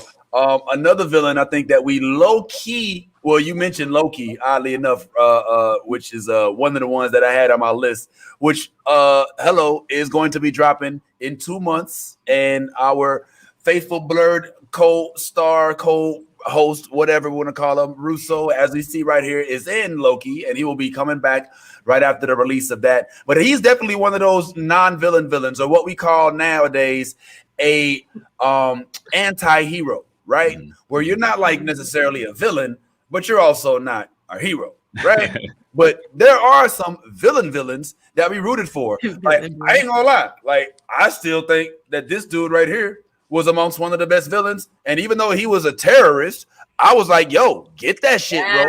You know what I'm saying? Yeah. Handle that business. I wasn't even mad. You know, he just basically wanted a town to have a good villain. Like, how many villains just want to be a villain? He burnt his money. You know what I'm saying? Like, this nigga burnt a whole stack of money. Like, not no puss ass little bitty stimulus check. This ain't no stimmy. It was a look at the like he's burning all of the money, bro. Yeah. Because he said Gotham needs not even that, but like Vince, he turned the guy that was the beacon of hope for the entire fucking city into the villain. Wow, yes. Like, can we just like applaud him? Like, what the fuck? Yeah. Like, he completely destroyed his beacon of hope. Everything he fucking stood for, he was like, hey, I'm going to make you my bitch. Watch. And he did it. With the fucking nurse's outfit on. Why he never came out with no chapstick? Yo, he did freak it he freaked it in the nurse's outfit. Now, one time that I think he was into that like that, I thought he just like, this is clean. I'm putting this on. Oh man, he killed it. Chapstick. He rocked that chapstick. Like, hi. Say yes to the dress. Nah, man, I do agree that he made the villain out of Batman masterfully. But how do we feel about, like, I mean, the Joker in terms of him being one that we like, you know, and it's not just the Joker, who I frankly think that it's a little controversial how DC is doing the Jokers. But the main reason I think we love him is because he does have so many different ways of making it so that we agree kind of with what he's doing, but still, even though we don't want people to die, we're like, yo, you know, you're making a lot of sense here. Even the one with your boy Joaquin Phoenix. That was such a good portrayal. Had a lot, and you definitely rooted for him. Like the DC movie, where it focused on him, they showed him being bullied and all this other stuff, and you're kind of like, oh man, I feel bad for him. And you know, he has a laughing disorder or whatever you want to call it, and you know, he has an ailing family member. So there's this thing now where the villain is not the one that you don't root against. I don't know if this is a newfound phenomenon or not. Zooman, I can't think of any comics back in the day, you know, that really portrayed the villain as the protagonist in the movie. You know, is this a new thing, or you think that this is something that is been out all along? We just haven't really been paying attention to how it's been portrayed. I think it's about how they choose the director and the actor doing it, where they choose to go. First time I saw something like that looked like word, they wilding. Well, the first Joker. Yeah, I'm about to say in the Batman Killing Joke, that Joker we rooted for him too, because he had like, you know, he was trying to feed his family and got swindled by the people, like, and that was in that one. So I would agree. I don't think it's something that's new. I think we're just kind of showcasing it more because we can relate more. I mean, think about the times, especially. It's the layers and how they telling it. You know, they made. Go ahead. Sorry, go ahead. Go ahead, yes. No, you got it, Mom. Go ahead, Mama. I was gonna say also, you guys got to remember too, in this movie with Joaquin Phoenix, like you got to remember he was an abused infant that his mother, completely destroyed any kind of normalcy this child was born with, and because she had her own addictions and, you know, the same things that she was dealing with, that she let her boyfriend beat the shit, and she also did as well. You know what I'm saying? Like that. Remember, like he read the police report that he was abused by his mother, and that's why he has all these different kinds of problems with him now. And she raised him to be a happy, smiling boy, like nothing's wrong, everything's gonna be okay. You know what I'm saying? And then he finally realized that all of this shit that she's been telling him his whole fucking life was a lie. Hell yeah, your ass would snap too. You know what I'm saying? Like, I think that he's like a really good representation of what happens in America, which is why it was so easy to identify. Like, you got all these people who have traumas, right? We want you to work and make money like a regular person, but we're gonna bully the fuck out you. And when you try to get help, guess what? Help cut off. No more free help for you. Go ahead and just take these drugs, honey. And then you run out of drugs, and it's like, well, fuck it, anarchy. And it's honestly, that is our system. So it makes sense that we would relate to him, because he is like a lot of people out here who just going through the motions trying to make ends meet, and life's happening to you. Did we slam dunk that shit, girl? Tyrone? Oh no, if I could throw a little something in there, I think that movie also taught us about the dangers of open mics. We want to make sure that I'm just kidding. I love you, comedy. I'm just messing around, but that thing broke him. That open mic broke him. Don't go up on stage if you're not ready. Oh my god, man! The way that he needed a hype man. What I was getting to is the way they've been giving us the Joker. If you go like back to the guy who played him on TV, he was. They literally went for the clown Joker, you know, all that extra stuff. You bring it on forward. You get Jack Nicholson, a strong actor who knows how to finesse the film. They ain't really dig into the guy's person. Right, he's a great actor. He beast it out, right? You come on down, you get Heath Ledger. Now we dealing with psychological issues. Yeah, because the previous Jack Napier fell into a vat and he went crazy. He was a gangster. Woo, that's true. You're right. Facts. You feel me? He was a guy running the streets. He was a gangster. He wasn't human. Right. He caught a bad break, and that's also Jared Leto's Joker. You know, he's I'm in the streets. I got my girl is crazy too. I don't even acknowledge that one, but okay. Yeah, we don't acknowledge Jared Leto as Joker. Batman. I give Jared Leto a Joker only because the comics have given us so many Jokers. No, there's so many different Jokers. He's a I don't know, the way he played him. I felt like what you're up against, look who came before you. How you gonna play this Joker different? Right. Because you got Heath. You can still got Heath Ledger in front of But you. Joaquin came along and did something so phenomenal. So why couldn't you? Why did you drop the bar? Like we passed the baton. Let me tell you, I'm about to tell you why you're leaving something out. The director. That's not the direction they gave. This Joker with Joaquin, they gave us an actual city. A real city, not no Gothamed out looking weird darknesses and that's the Bronx. He coming down them steps. Real steps in the Bronx. Yeah. And so you see a real person with a real job, people clocking in to work, real stuff, real. Where are the gadgets? Where's the action? Where's the special effects? This is like Jerry Lewis's Nutty Professor. Yeah. Oh, he had to play all of that transformation. He had to play all that to people. He had to play it.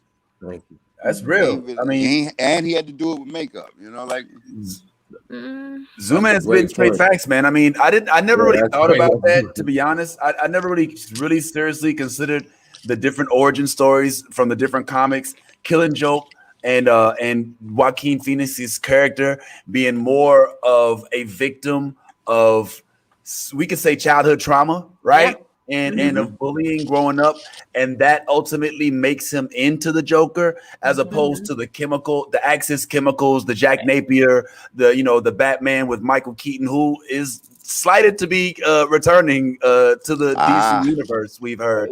But yeah, there's a huge difference there. Like, here's a guy who is a homegrown organic terrorist and his makeup on, as opposed to somebody who fell into some green chemicals and came out as the Joker, and then ultimately did end up having his sidekick in what's her name? Harley Quinn. So it's an interesting dynamic, man. But in both characters, for some strange reason, we still end up liking the Joker. Now, my question to y'all is: does this guy get that same respect? Does this guy get that same thing? He had that same element. You know what I'm saying? He had that, you as the people, I give you now your city back. As you know, I mean, I don't know if Bane really got the respect he deserves. Now, I was a Bane fan. Like, I have the comic with Bane standing over Batman, with Batman laying down like this, and Bane knocking the shit out of him, throwing him off of the building, breaking his back, leaving Dick Grayson to be the next Batman, and trying to save Batman's life. Bane himself, the only one to really cause that much damage to Batman in the comics, at least at that point. And now he has his own movie where he's basically giving power back to the people, but low-key does have that villain-esque feel about him. I didn't feel the same way about him that I did Joker. I don't know why that is, Ty Bricks. What is it about Bane that doesn't give me the same level of respect I give to the Joker? It's the voice. Is it me? The voice. I was born in the darkness. Ty Bricks, what you think about Bane? Is he on Joker level of respect for the anti-hero ship? To be honest, I didn't follow Bane that much, but if just to be clear, I don't know that he does or he doesn't. I think in the movie, when I saw Bane, I thought it was a good representation of him. For sure. I thought that it definitely opened the door for possibilities. I think with Joker and Batman have such a long history. That, yeah. Oh, that's terrible. Gregory with the rose. Burlington Coat Factory 3-piece closeouts. The coat when fine. they still so coat. I rock that coat though. That coat fine. I'm gonna tell you, it kept him warm as fuck. It looks very. That junk was worth it. All, it's cold in New York City. I mean, it was fine. Yeah, Tyleem, what was you finished saying what you were saying? Yeah, man, go ahead. All right. Well, I mean, I don't know. Bane, I don't think he really got the respect he deserved in the the movie itself depicted him 100%. Decent, but I think that he didn't really get the same good depiction. But then again, for some reason in the comics, he's a bigger figure than he is in the movies. Because if you recall the Batman Forever movie, he was like a minion for Poison Ivy. It was So like, that- Yeah, I think that that was another thing too that I was like wondering about too, was like when they made that movie, was like, where was Poison Ivy? You know what I'm saying? Like, is this his pre-date before? You know what I'm saying? Like, and how did he go from being a fucking boss to being a henchman? You know what I'm saying? Like, to being the bodyguard. You know what I'm saying? So that was another thing too. Like, I think DC could definitely like capitalize on, you know what I'm saying? Because we know that from watching Batman Forever. You know what I'm saying? We know that history, that Bane and Poison Ivy, they were a thing. You know what I'm saying? She was his boss queen, and he was her henchman that fucking fucked everything up. You know what I'm saying? So I would love to see how that transition even came about. You know what I'm saying? Like how they even met. You know what I mean? Well, they did like the whole Ra's al Ghul backstory with the one film, so it was like him in that one place. But what I would say that's probably adding to why he doesn't get the respect is because his storyline is so all over the place. And then when we're introduced to him, the first thing he does is some heinous ass shit. So we like, oh, you're Batman, and so we automatically just put him in that box, and then it doesn't really become apparent what he's fighting for until way later on. And then we see him as like the anarchist, the person who's trying to give back to the people in some kind of way, even though it's roundabout. And then you start to walk it back and be like, okay, maybe Bane ain't all bad. Right. So that's part of the setup for his backstory really kind of played into why he don't get the respect, in my opinion. Well, let's not forget, one of the reasons why we're talking about this is because we know that dark characters or characters that are cast in a dark light, we have some sort of adoration for him, and the one who really brought that to light this episode of Falcon and Winter Soldier was none other than Carly Morgenthau, who we still don't know whether or not she's going to end up with the Shield, if she's actually the Power Bro. I mean, she's going to be like Killmonger in like a way. I think. Yeah. But what I will say, I asked my kids this. So, fun fact: my students, I had them do a flip grid where they had to talk about if they were a superhero villain, what would they be and why. And a lot of them chose villain because they felt like villains get to be free to be their true selves. Like they can be, they can be good, they can be bad, but they don't have no one to hold them on a pedestal. Like they could just live their lives the way they want. So that sounds like the culture. That sounds like the kids in this culture. How long before they graduate? I don't want how long before they graduate? They graduate. My kids are gonna be seniors next year, this upcoming school year. So they got like okay. So year. we got 1 year before shit gets real. Where they just go off Yeah. And then they were like, I want to rob a bank. Yeah, they were kind of wild. But all right. Yeah, you got probably great answers. I asked that question on stage to audiences. I talk about superheroes on stage. My name is Zooman, so they be like, where did Zooman come from? Well, I like superhero stuff. So I always ask people, what would I say if somebody was giving out superpowers, what would your power be? And it's just to try to bring people who ain't in the comics into the understanding of responsibility of powers, and how even if you got some haters somewhere who instantly will want to counteract your shit. So most people pick the same stuff. Most people say, I want to be able to fly. I say, bet, you got it. Now you know how to fly. Do you know somebody somewhere will get a power to learn how to snatch shit out the sky? Wow. That's how the superhero world works. For every superhero power, there's somebody who got the opposite, counteract of your shit. Mm-hmm. That's true. Yeah. Well, that's very true.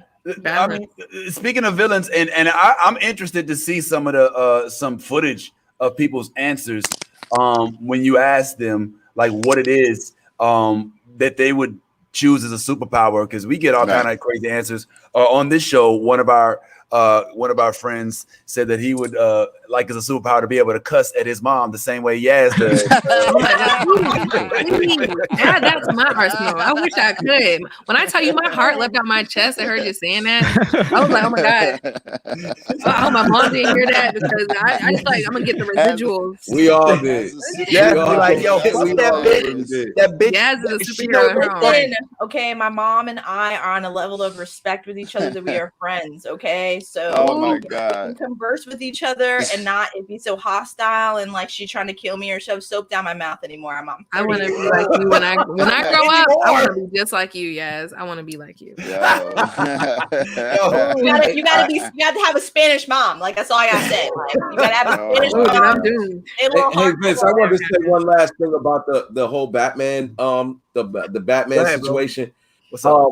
DC is actually, for once, in a very good position. Now you know me. I'm constantly talking stuff about DC and how they need to get their act together. Right. But they are currently in a very good position because what they can do is they can have literally 2 Batmen, one old version and one young version in the Robert Pattinson character. Yep. And you can have the protagonist as the Joker with the old Batman, and you could have a Bane as the protagonist with the young Batman. So you could literally build a Bane storyline and an origin story for Bane through that universe, and also continue the celebrated Joker Batman confrontation in the older Zack Snyder universe.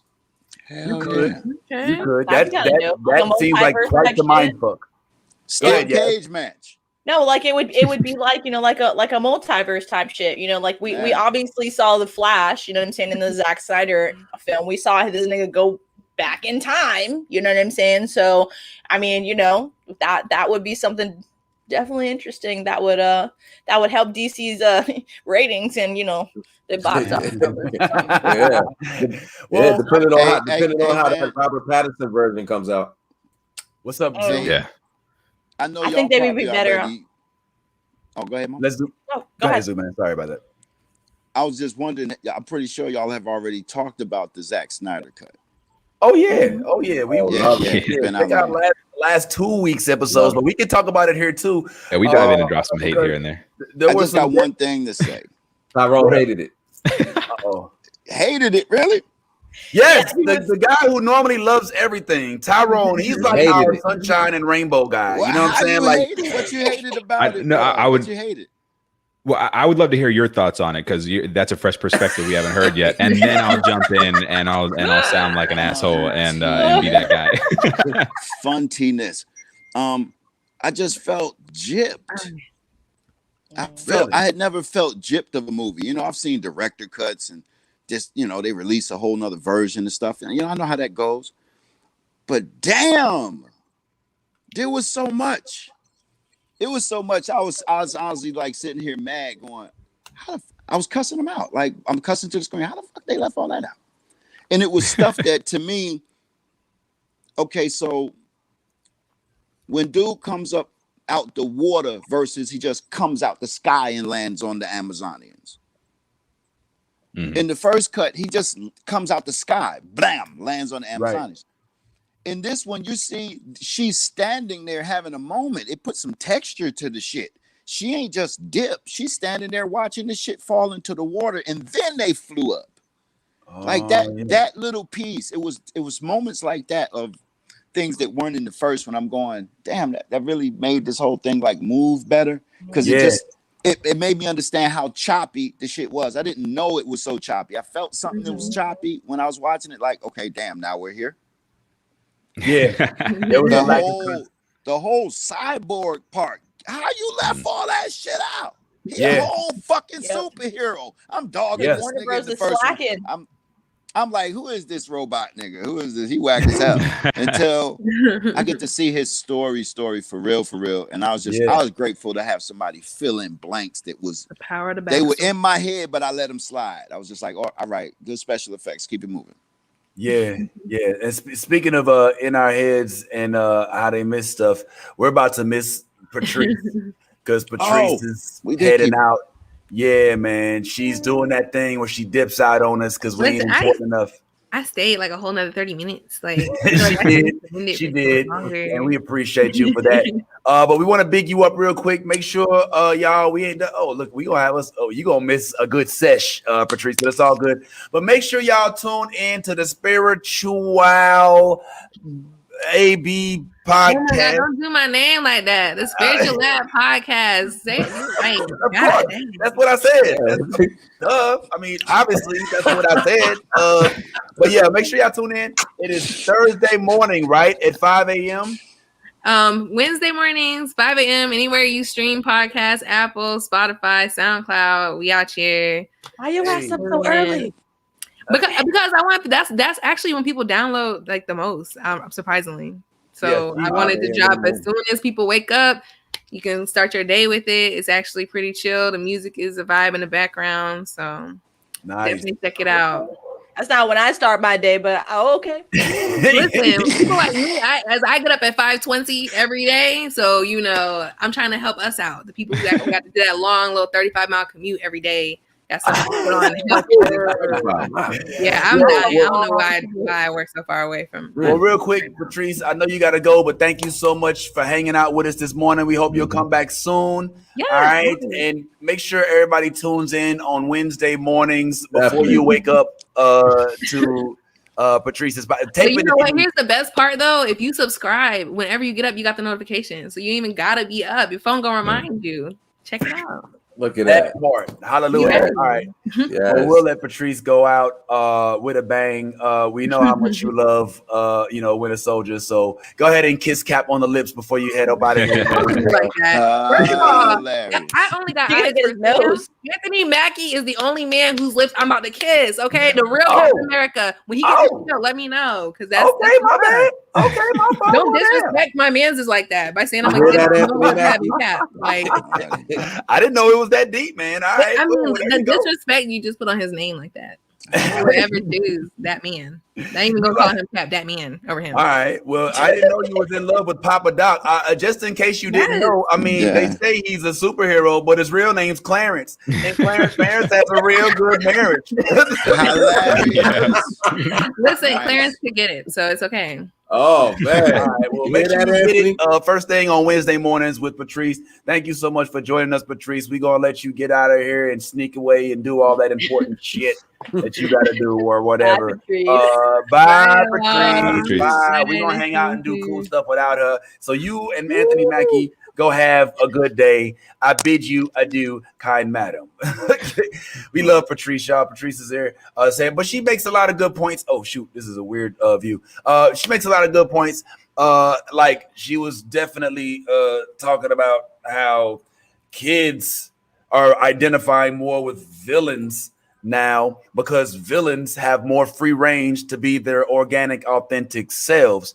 And I think that's interesting. Because I do think that a lot of we were talking about villains, and one of the ones that is the most notorious of all time, in my opinion, of that we all rooted for, even though he was definitely the villain, is none other than the one and only Darth Vader himself.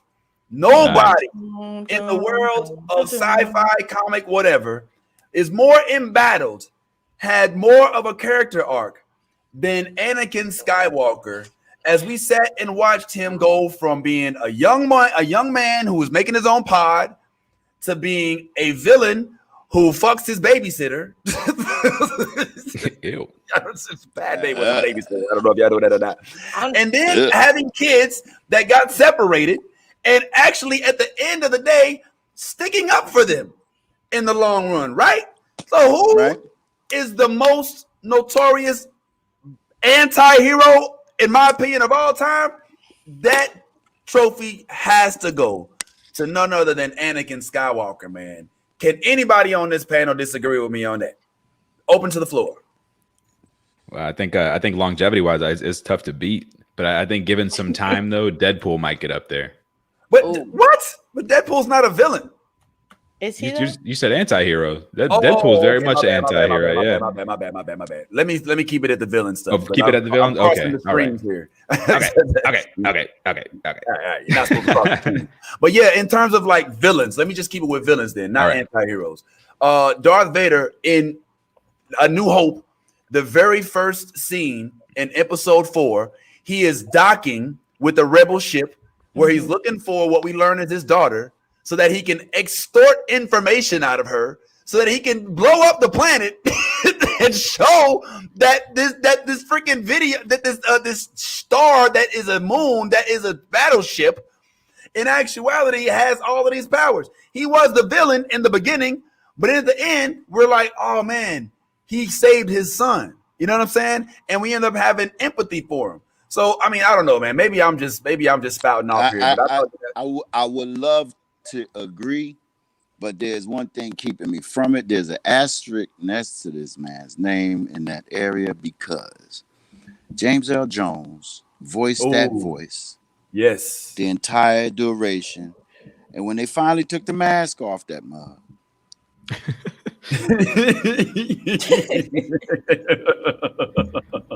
Ted Cruz was under there. Old Mitch McConnell was up under there. And I was very disappointed. I was like, how y'all gonna do it? As a child, we didn't even call him Darth.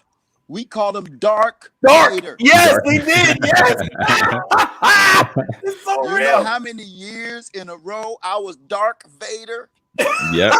Halloween. That's real. Easily as a villain, he got it Halloween hands down. Freddy might be close behind him, but you can't with Dark Vader. Oh my God. Dark Vader. That's real. That's real. That's a throwback. I thought his name was Dark Vader too, yo. But, Yeah. but I think that Zooman has a good point, man. That we They did us wrong, man. So James Earl Jones was the voice, and again, Darth Vader was gentrified in this manner, man. They could have had a half like that. So you mean to tell me at the height of this movie experience, you gonna let a white boy pull up and put his face all in the nigga? James Earl Jones, the truth, nigga. He put Conan up. Yes, the voice though with the head on. He still has the James Earl Jones voice with the head on. But he would have been like, but if it was James Earl Jones, he would have been like, what is that bidding my? Hold on a minute. This ain't gonna work. What is I bidding my Nope, can't do it. I can't do it. What is that bidding, Mr. Emperor Man? Wait, can we take it further? Wait, can I tell you that line? And I'm connecting this to the fact I always like connected to the actors because I'm an actor, and the way that these actors on screen make decisions determine whether this is about to be a great thing or not. I might have to lean back in with you because James L. Jones playing him. James L. Jones is the greatest daddy. Yep. That's Hakeem's daddy. Oh yeah, Hakeem. That's Conan's daddy. That's Conan's daddy. He pulled up on Claudine. Pulled up on Claudine with a little bit of that money. What's up? I got $40. My son works. Come on, man. Come on, James L. Jones. And it started with that Darth You are Vader not lick. worthy of my son. Oh, your royal oats. Hey, what if he would have now, son? What if that was cold blooded and it just nodded off? Yeah. I'm out. If it could be so simple. I'm dying Completely now. stupid.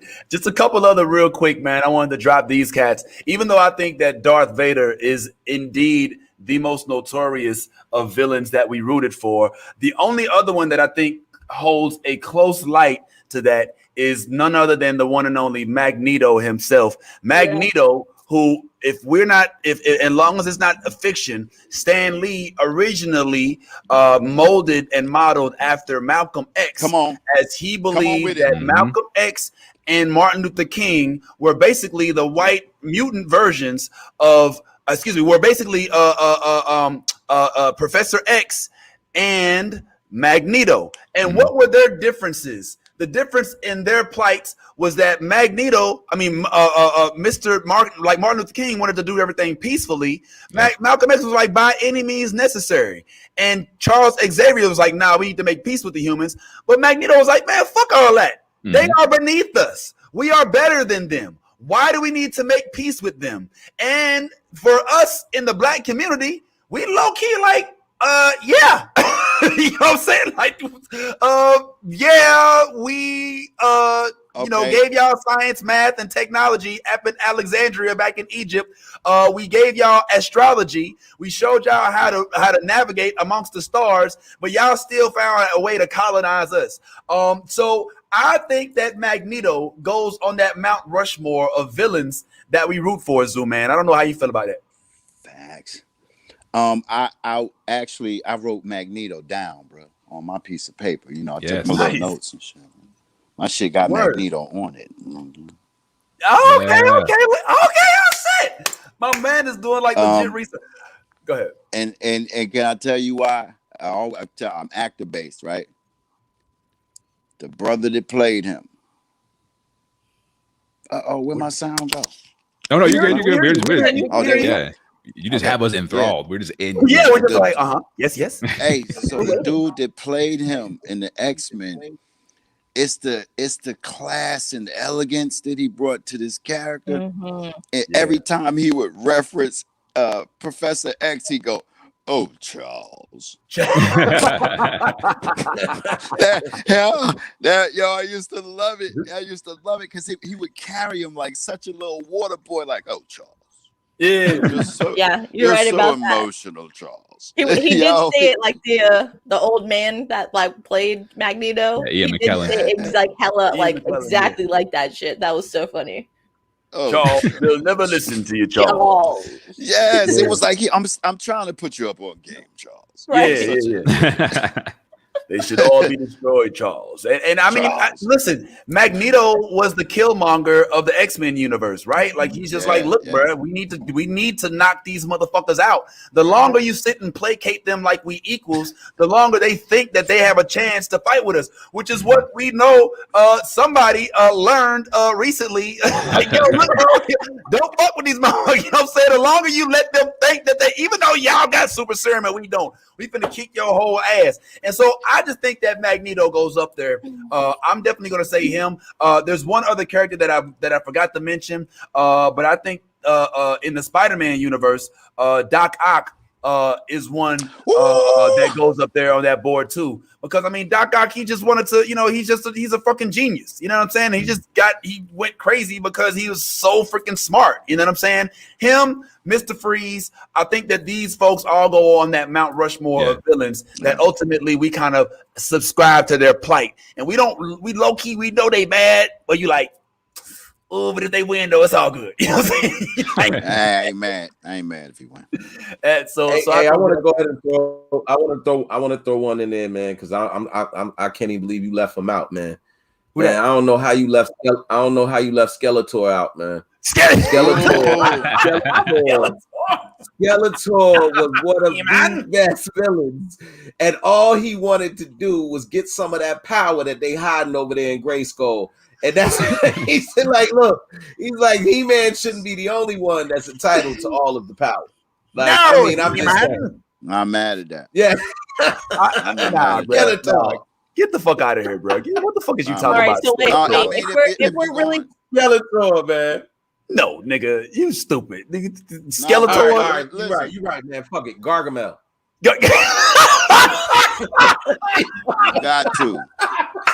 Now you got to give Gargamel something, bro. No, if we're really gonna go back, serious villains, man. If we're really gonna go back to villains that like shouldn't have been classified as villains, what about Spawn though? Oh, I like it. Well, Spawn was definitely one of the first anti-heroes. Yeah, man. Yeah. OG and wait, what was his skin tone? Melanin. Hallelujah. You better speak that language. Hey. And don't forget Mojo Jojo. It's not confirmed though. He's a monkey, so that's Yeah, well, I got to shout out to my friend Matt for giving me this one. He was talking about how Cobra Commander was the most misunderstood villain because he had an organization where he was giving people health care, he was paying his people well.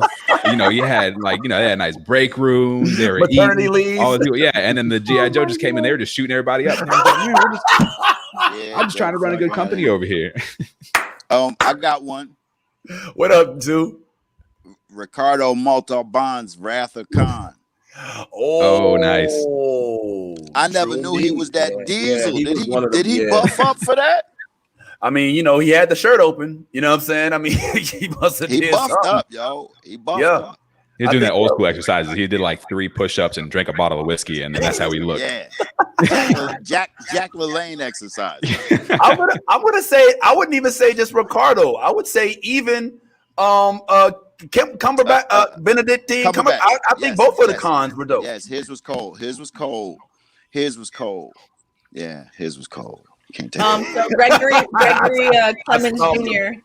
in our comments, he said Stone Cold Steve Austin. Stone Cold Steve Austin as the villain. Oh, get the fuck out of here, Gregory. Go to your room. Put him in the bathroom. Who's next? The Bushwhackers, bro. What are we doing? Paul Mooney? I mean, Ric Flair. If you're gonna do that, you gotta go Ric Flair. Ric Flair's all-time villain. All-time villain. Okay, Ric Flair, man. Okay. All-time villain, Ric Flair, bro. All right. How about this? Nature Boy was the all-time villain, bro. What about Eddie Brock though? Eddie Brock, Venom. Absolutely. Well, in terms of anti-heroes, 100%, because Eddie Brock himself isn't technically a villain, right?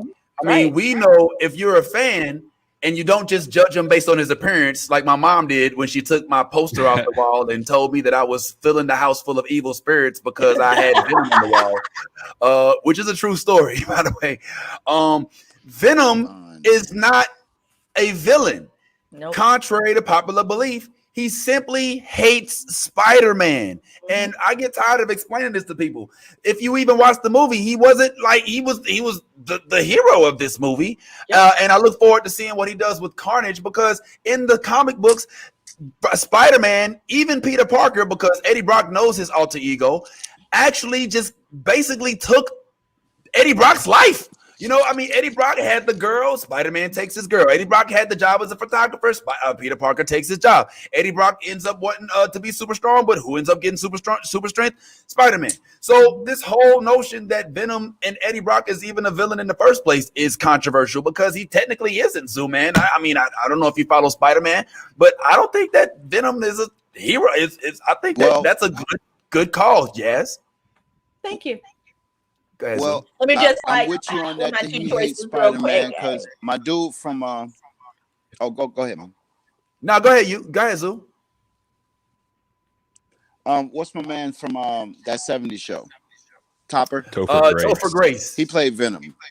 Yeah, he played terribly. Venom. Right? He tried. Right, he tried quick. it. Yeah, it was hard. Horribly. But he did play all of the things that you just said. His hate for Peter Parker. Yeah. Yeah, I just wanted to shout out Tom Hardy though for getting 2 of the Marvel checks. Yeah, that part, right? You know what I'm saying? Because not only I'm is talking he about 2 good checks. Wait, hold on. Who's Tom Hardy? What's his other role? Bane. 2 superheroes. Bane. Right? He played Bane. But that's not Marvel. That's DC. Nah.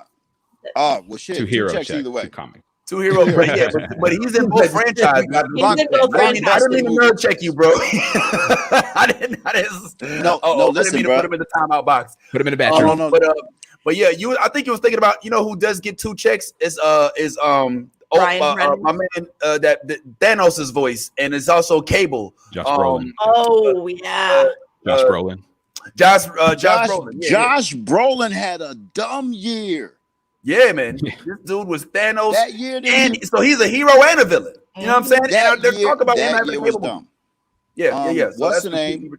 Steve Rogers also used to be the Human Torch. Yep. Yeah. There's definitely a lot of crossovers. Ryan Reynolds actually played 3 different. Three different. He played an X-Men. So did. Okay. He's freaking Deadpool. Green Lantern. Okay. And the motherfucker is Deadpool. Yeah. He played in 4. He played in 4 because he was in Blade Trinity. Wolverine. Blade, don't forget about Blade Trinity. Don't forget Blade. Yep. How can I forget that? I loved him. He did. And let's not and on this show, we will always label Wesley Snipes as the father of Marvel cinema. I don't give a fuck what they try to say about the first Captain America movie with old boy Dolph. That's bullshit. freaking Blade launched the Marvel Cinematic Universe. I know it wasn't the MCU at the time, but 3 movies based on his martial arts expertise, all of which were successful, even though I didn't like the last one with Dracula and all that, even though we did get Ryan Reynolds out of that one. Them first 2 Blade movies was completely ridiculous, almost on the same level as Batman and Batman Returns. So just wanted to make sure we got that out there. And one thing that I wanted to mention before we start to wrap things up is that as of right now, since we're sitting here discussing villains and who's a good guy, who's a bad guy, let's also talk about some of our heroes, or at least one in particular that I wanted to discuss. And that is this one, who we know from the Star Wars universe but also has its own franchise in Indiana Jones. I don't know if you guys are aware of the fact that Indiana Jones 5 is legit coming out, and I think it's going to be Harrison Ford in a casket. Oh, shit. That's awesome. I mean, at this point, we're like, damn, Harrison Ford is still alive. I mean, don't get me wrong. I love him to death. I'm a big you're right, HS though. fan. But for some strange reason, I am losing my faith in the capability of Harrison Ford to maintain his ability to act and do stunts and stuff like that when he's got to be like 94, 95 at this point. My God, he's like Joe Biden age. And I just honestly don't know why they're still using. Listen, as much as I love his character, I think that they're trying to pass the torch, and they unfortunately tried to pass it to Shia LaBeouf, but he went nuts. So now they're like, damn, man, we got to go ahead and do a whole nother video. And I thought, frankly, even though I'm not a fan of his politics, I'm one of the people who believes that Chris Pratt, yes, Chris Pratt would make a decent, I don't want to call him a replacement, but somebody who could pick up the Indiana Jones mantle. Maybe he won't be Indiana Jones, maybe he'll be Montana Jones, or Cleveland Jones. Southern Georgia Jones. Georgia Jones, yeah, you know what I'm saying? Something like that. As long as he don't kill his girlfriend, everything will be all right. Yeah. As long as he don't beat up on the girlfriend, you know what I'm saying? We here on the new Blerd Order, we don't condone domestic violence. But I do still think that Chris Pratt might be decent. Now, Zooman, you strike me, as the type of guy like me that was an Indiana Jones fan. Did you watch Indiana Jones? Zooman? What? In the theaters? Oh, I mean, period. I mean, did you watch? Are you a Raiders of the Lost Ark? It was a theater event. This wasn't just this. This wasn't. When it came out on the DVD, this a big deal. We going to the theater, like the way big movies doing all them jobs. Wait a minute, zoom in. I'm sorry, but are you saying that you're a fan of going to the actual movie theater? Pivot. Did you hear that pivot? Hi. Liam, do you hear that? A man that doesn't want to watch his movies on his TV in his house just because he has an ashtray and a leg extender on his sofa? Zooman, doth I hear that you are a fan of the cinematic visitation era, of which we like to leave our house and go into a movie theater? The concept of that, my God, is lost upon one Tyleem right here, who believes that everybody should get out of that old-fashioned bullshit and watch their movies on their Fire Stick in their living room. Yes, I'm putting you on blast, homeboy. I'm putting you on blast. My bad. I had a little. Ty, I know you just joined us. Go ahead, Zoo. Well, I do try to watch it on my Fire Stick. I like to write a letter to them. Who's the genius who made the remote so small? Stupid. I lose it 8 times a day. The little remote, yeah, 8 man. times a day, and I wouldn't need it if you wasn't always asking me, "Are you still there?" Yeah. I'm doing something, bro. Do your job. I'm doing what I'm doing. I got an easy fix for you. All right, go to the store, right? Go get like that Velcro thing. Right. Put it on a desk. The end of it, like, just stick it to like with double stick tape or whatever. Stick it to a desk. Put it on the back of your remote. Bomb. You know what I'm saying? And it'll stay there. It will stay there. Like, when you're ready Velcro to on your table. push the button again. You're welcome. So you're gonna lose the Velcro. Yeah, well, I had universal. You can use your universal remote for your Fire Stick now too. Oh, you know what else you can use? Your vehicle and go to a movie theater and buy popcorn and get nachos. That's a good one too. You could. Or you could go to the grocery store, buy you some nachos. This segment is brought to you by the Amazon Fire Stick. You can go back for seconds and thirds if you want, and you ain't even got to leave the movie. You see that? Yeah. I ain't gonna lie. I'm not gonna lie. Go ahead, man. In the area of Indiana Jones, the reason why it was like going to the theaters is because they was doing stuff that they really, they was coming up with new technology, the Dolby sounds and all this extra stuff. So it really did feel different than regular movie watching. Mm-hmm. Yeah, man. I remember the one thing, well, not the one. There's so many things about Indiana Jones. First of all, he's not your traditional hero, so to speak. He's an archaeologist. I mean, who the fuck is an archaeologist? And that's the guy who's all adventurous, right? Another thing is that he's not really a big, I mean, he did use guns. I mean, there's a notorious scene of which there's a guy like wielding a sword and he pulls out the gun. But one of his weapons that he wields is a whip, which traditionally black people necessarily not too much into, right? But he uses a whip not just to, fend people off, but to sling. I remember as a kid, I used to take a belt or like a jump rope and I like sling it over like a tree branch or something, and I like swing around like I was Indiana Jones. You know what I'm saying? But he also was always fighting Nazis. You know what I'm saying? Which at that age I didn't really know. I was like, I don't know what that sign means, but it must be bad. You know what I'm saying? And at some point in time, I learned how to do that. He's so human. Like there's literally instances which they would be like, "Yo, Indy, what do we do?" He'd be like, "I don't know. We're gonna just try some shit and see if it works." You know what I'm saying? There was literally a sign where I think it was this scene right here where he was like, "What are you gonna do, Indy?" And he's like, "I don't know. I'm making this shit up as I go along." You know what I'm saying? So I like the fact that Indiana Jones is a homegrown, non-super powered, no super serum, just a hero guy who somehow finds himself amidst the muck. And if you watch these movies, which I don't know if you've seen Indiana Jones movies or not, but there is the beginning of the punch with sound effect. Like when you watch, it's like action films, yeah. Like when Andre the Giant was on TV, you actually hear that punch. You know what I'm saying? Yeah, like that. Yes, like that's where all that comes from. At least that's what This is after the background just going like this, like, or just like smacking it to make that noise. You know what I'm saying? Just like, okay, ready now? Do it again. Yeah, all that, man. I don't know if I should be looking forward to this now. Tyrone, did you watch Indiana? Are you an Indiana Jones fan?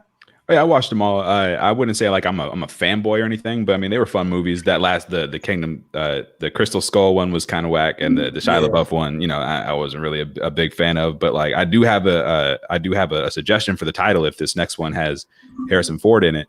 I think Indiana Jones and Get the Hell Off My Lawn. I think would be a good title for that one if they go in that direction. But no, I mean they're fun movies. I would like to see Indiana Jones stick around because they're fun. You know what I mean? It's a different kind of thing. It's all lighthearted and silly and stuff like that. And I think we could use some of that. Yeah. Tyleem, did you watch Indiana Jones? Yeah, I did. I'm like Tyrone. I wasn't like a fanboy or nothing, but I caught it. I never went to the movies to see any of them. You know what I'm saying? I watched them on TV. Picture that. But but the thing about those movies that kind of resonated was the part of solving, like, you know what I'm saying, like like it was one of those movies that you kind of had to you had to follow and he would solve a piece and then you had to wait and then you gotta solve another piece. That was dope, and they kind of like they kind of did that already. I think in those Tom Hanks films that he's been doing with the Da Vinci Codes and the, you know what I'm saying, they did the National Treasures with Nicolas Cage, which was kind of the similar type of movies. But yeah, I mean they're fun. Like Todd said, they're fun movies, man. They were fun movies. It was it was cool for back then, and I don't know if I'm for a whole nother one at this point, but make it. Y'all been making them, so whatever. I think that you do bring up a good point. That Indiana Jones, if it was a video game, it would be an RPG, right? It'd be a role playing game where there's a lot of different levels. One of the most notorious one where he takes the statue off when he was in the Amazon. There's that Amazon again. And he actually replaces it with a bag of sand, but it doesn't work. And he ends up having to be chased by this big, huge rock ball. So I love that stuff. The Holy Grail was mine. The Holy Grail. When he had to find out which cup. Yeah, which cup to drink out. Like that shit was like, yo, you drink out the wrong cup. Oof. Yeah, Oh that was man, pretty don't even, what about the Temple of Doom fucked me up as a kid, bro. Like there was whipping little kids and he ripped somebody's heart out of his chest and he watched it happen. You know what I'm saying? Like, how do you not? That fucked me up as a kid. Like that was what made me understand why you need parental advisory to watch. Because that literally, like, I was just watching that. He reached inside of his chest and removed his heart. And then held it up and Kalima, Kalima, Kalima, Shakti de,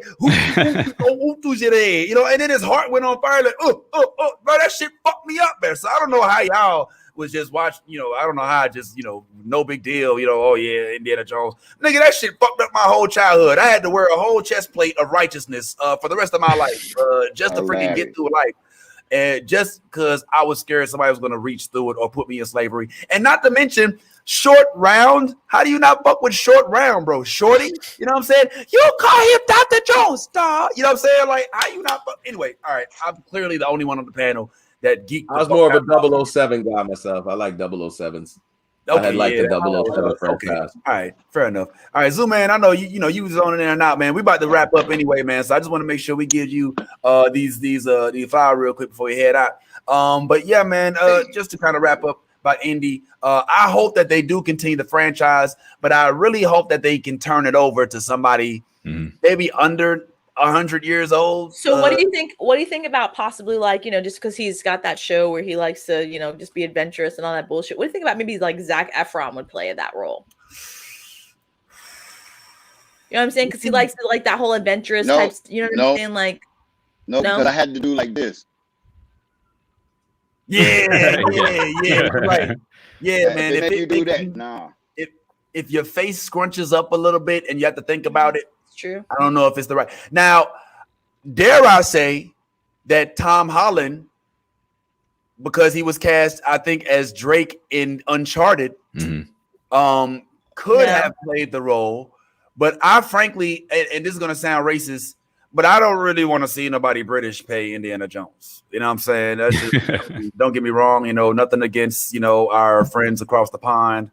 Tyrone, that was a direct throw at you. It'll be somebody British and they'll just have an English. They'll just have, you know, they'll just talk our American accent, not even English, American accent. Nah. I might be reaching with this one, but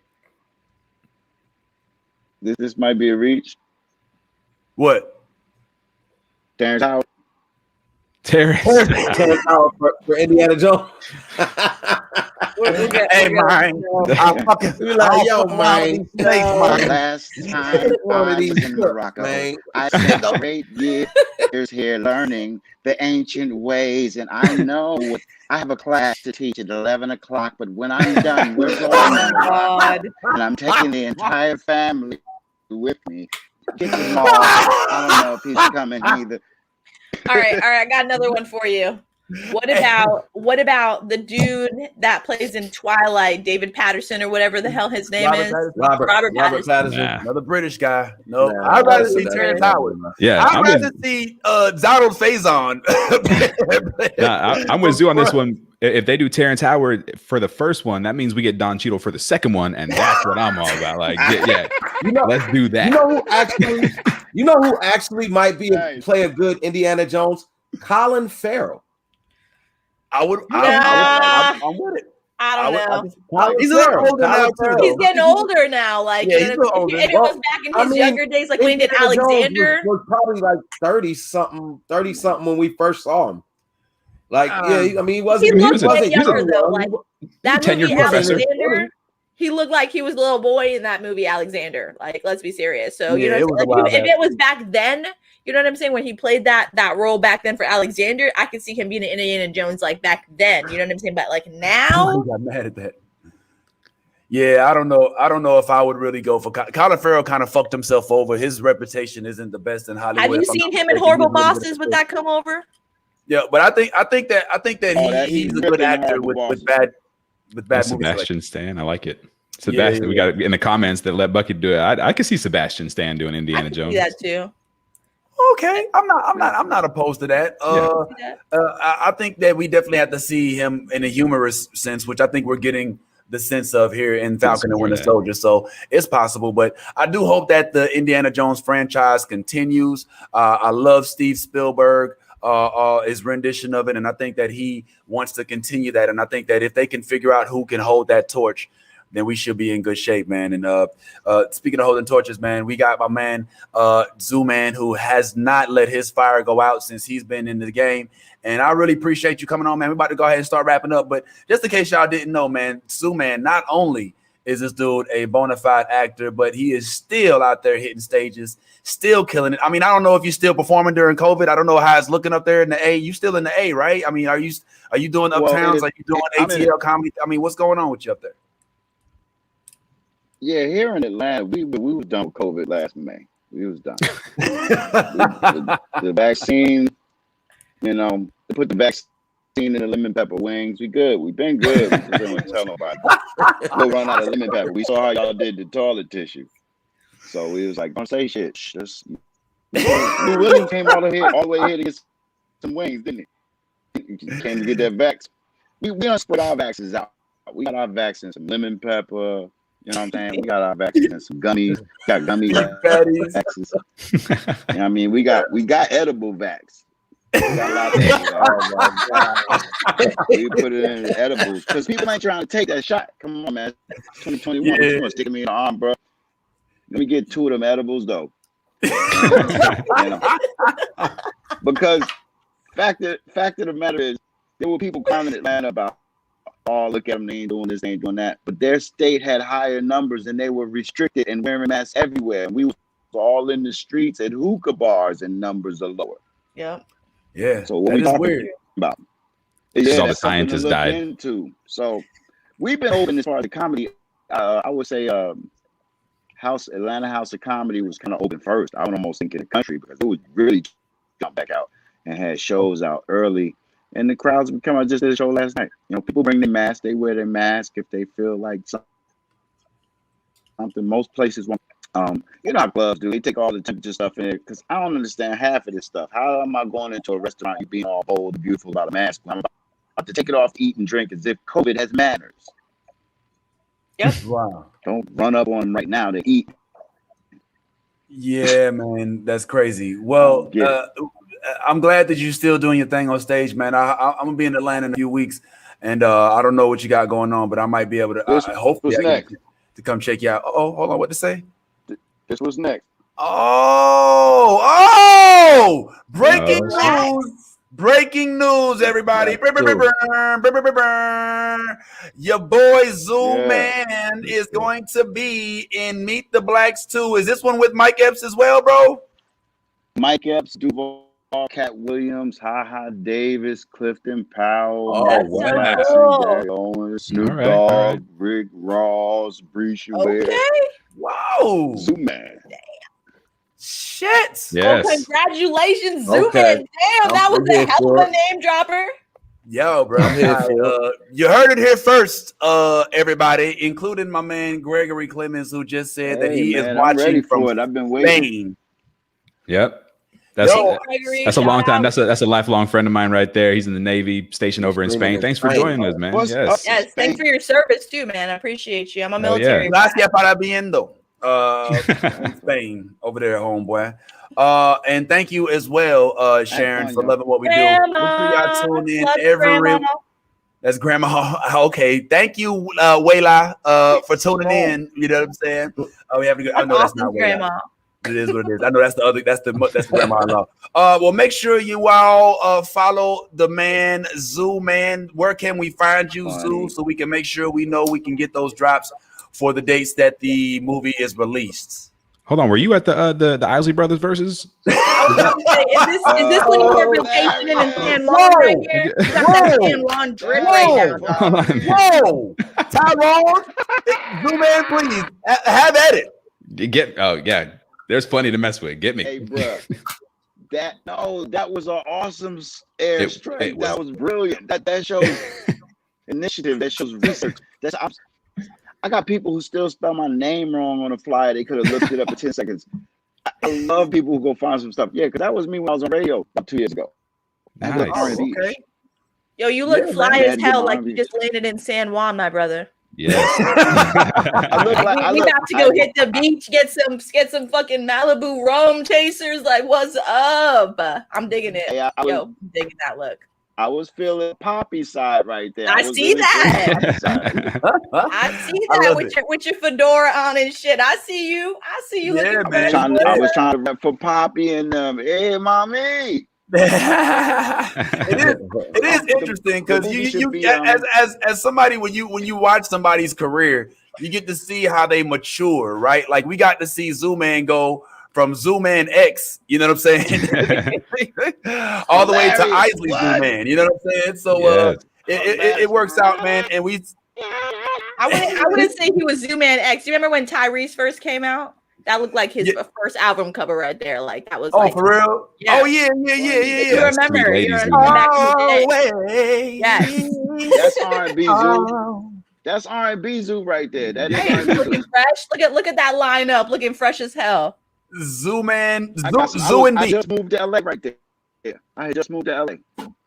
Oh man, okay. So Zooman, listen. I don't know what hopefully you'll stick around for a little bit. We're about to go ahead and end the broadcast because we already are like an hour over 90 minutes and we just got sucked into it like crazy, which is a good thing. When we got more to talk about, we just keep talking. Yep. But please stick around, man. Tyrone, thank you as always, man. You are the fourth member of this whole cast, so thank you as well. Thank you. For Ty and Yas, real quick, I don't know if anything on the shoot, how can I go without, of course, announcing once again our live performance, which will be in a few weeks. Make sure if you haven't gotten tickets, or if you haven't already, less than a month. God damn it! Did I delete the damn flyer, man? Motherfucker, I done took off my shit to put Zooman shit. Just playing. Here we are. Make sure y'all check us out, man. May the 6th, or as in Revenge of the 6th, we will be live at the Geek Easy, which is a comic book store with a bar and stage inside. So make sure y'all save that date. Free before 8 o'clock, but if you have an RSVP, we might let you in. Make sure you wear masks, and specifically Star Wars masks, preferably Clone Army masks. And if you don't have your own, Yaz will have some at the. I can't tell you two like again, motherfuckers. Goddamn. Yaz will have some at the door. So we will be. And in addition to that, you know what? I forgot. You know what? Hey, take Tyleem, hold me down for a second, man. Let me grab something right here. Wait a minute. Did he just say like he can't tell me and you apart real quick? Like let's just be serious. So he mentioned the May 6th. He mentioned the May 6th event, right? Mm-hmm. Yep. Yes. All right. So while we waiting for Vince to get back, tell the people what you got going on outside of the May 6th event, because I know you stay moving and popping and getting it going. Right now, I actually don't really have anything too much planned, only because I just have like a bunch of new adventures that I'm diving into, as you see right now. Getting ready for our first official merch drop. Yes. My green screen is fucking up my shirt right now. Sorry, y'all, but it's all good. But yeah, so that's what I've been doing. Guys, look out because new Blerd Order merch is about to be popping. Vince has one of our masks right now. Look, he's got one of our shirts too. The guys have them coming, so just stay tuned, y'all, because shit is about to be on it popping. Look, bro, and it looks dope. We got all kind of styles coming y'all way. Yes. So make sure y'all stay tuned. Website coming soon. Platform coming soon. Just actually got in touch with some digital marketers, so y'all probably gonna see the YouTube page go up real quick, unlike this one is right now. So hey, make sure y'all stay tuned, man, because things is just getting rolling. This is only episode 16. And hopefully, folks like my good friend Zooman will definitely come back, man. Zooman, can you do me a favor, bro? Could you just give us a shout out right quick, man? Just, the new Blerd Order, just tell you people, saying that you had a good time. If you did, if not, just lie about it and we'll just fix it. Well, a lot of people, they talk about what the future's going to bring. And, Michelle and I, when we sit down, we talk about if there's a place that we could be, if we could be accepted, like comic books. But a lot of the people that are friends with us, they don't. Why? We go to the new Blerd Order. Best place to be. They talk about all that shit. Did he just nail the Obama voice though? Like, let's Yo, he does the Obama too. Yeah. I couldn't put up all his material. I don't want to, you know what I'm saying, you know, kill the give it away for free. Yeah, I mean, but he definitely does that. Don't go too far, Zooman. Don't go too far, Tyrone. We're gonna go ahead and we're gonna do some after banter. But for right now, real quick, Tyleem on the way out. What we were looking at, man, what you got going on? I know you have a show, if I'm not mistaken, that we should promote. What can we hear about the show? Well, you know, we have a show. It's called Multiverse every Wednesday at 6:30 p.m. sharp.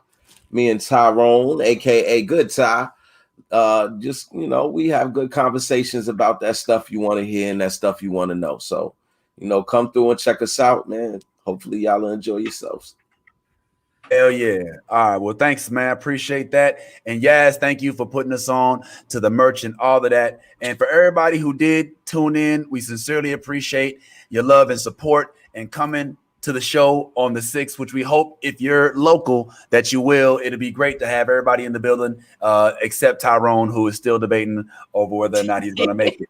But as I always say, guys, please make sure you be in all things everywhere your authentic self. Because if you're not being yourself, what you being? You're being fake.